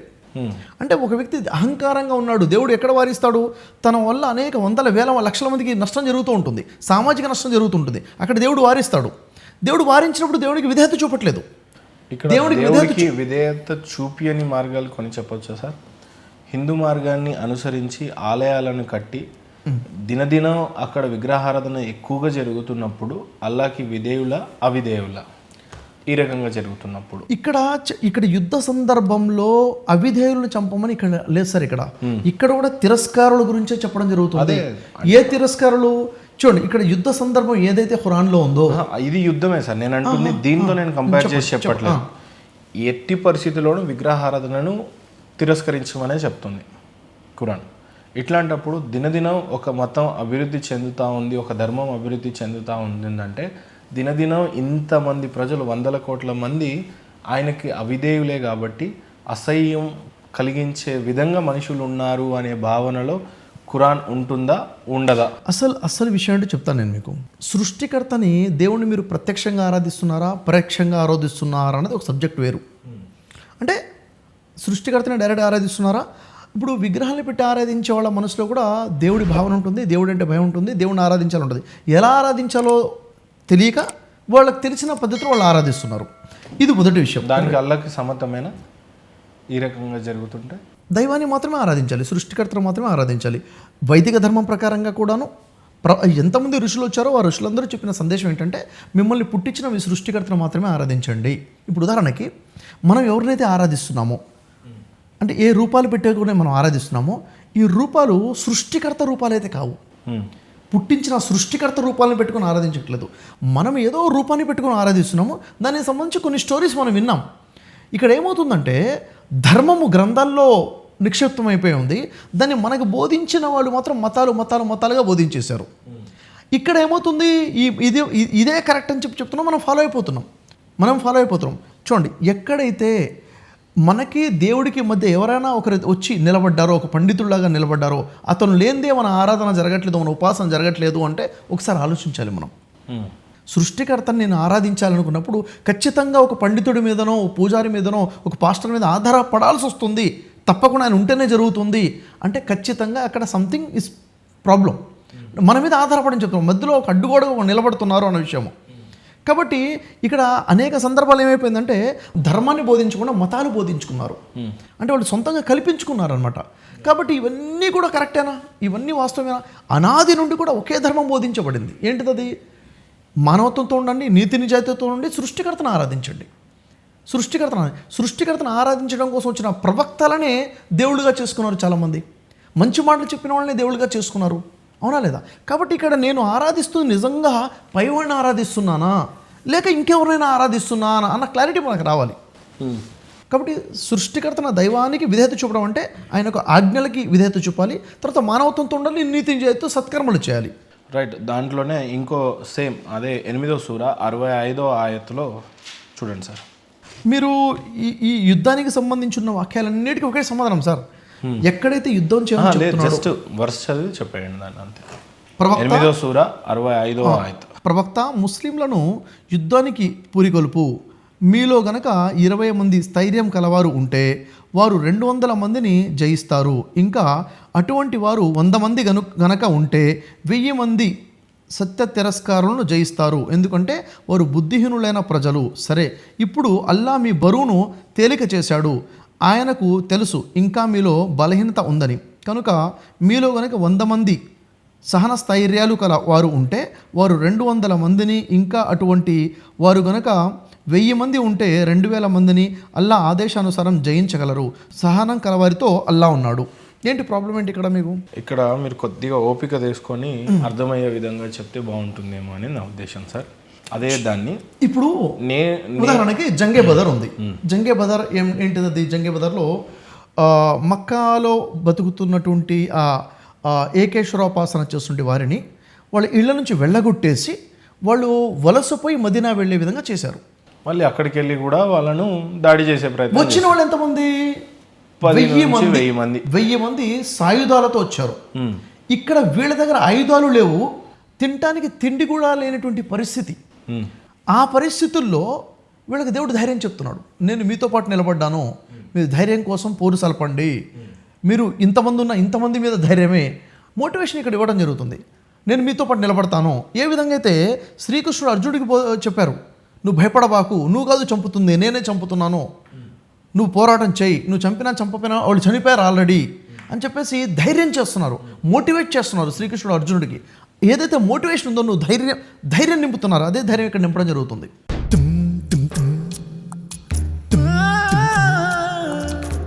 వచ్చునాడు నీవు వెంటేమి తెచ్చేవు పోవునాడు నీవు తీసుకెళ్ళేదేమిటి మున్నాళ్ళ ముచ్చటకే మురిసేవు భ్రమసేవు ముందుగతిగాన కావో మనసా ఆలు బిడ్డలనుచు అన్నదమ్ములనుచు ఆలు బిడ్డలనుచు అన్నదమ్ములనుచు ఆరాట పడబోకు మనసా ఆరాట పడబోకు మనసా వారిని వదిలి నీవు వెళ్ళేటి రోజున వారిని వదిలి నీవు వెళ్ళేటి రోజున నీ వెంట ఎవరు రారు మనసా నీ వెంట ఎవరు రారు మనసా ఆస్తిపాస్తుల కొరకు అస్తమానం నీవు ఆస్తిపాస్తుల కొరకు అస్తమానం నీవు కుస్తీలు పట్టేవు మనసా కుస్తీలు పట్టేవు మనసా అస్థిరముల పైన గస్తీలు నీకేలా అస్థిరముల పైన గస్తీలు నీకేలా వాస్తవమాలోచించు మనసా వాస్తవమాలోచించు మనసా ఊపిరున్నన్నాళ్ళు ఊరిలోని వారు ఊపిరున్నన్నాళ్ళు ఊరిలోని వారు మావాడు అంటారు మనసా మావాడు అంటారు మనసా ఊపిరిపోగానే భార్యా బిడ్డలు కూడా ఊపిరిపోగానే భార్యా బిడ్డలు కూడా నిన్ను తాక జంకుతారు మనసా నిన్ను తాక జంకుతారు మనసా నీదన్న దేహమే నిన్ను కాదని పోవు నీదన్న దేహమే నిన్ను కాదని పోవు నిదనేదేదికా మనసా నిదనేదేదికా మనసా ఎవరిది ఏదీ లేదు ఏదీ నీతో రాదు నిజమింతే తెలుసుకో మనసా నిజమింతే తెలుసుకో మనసా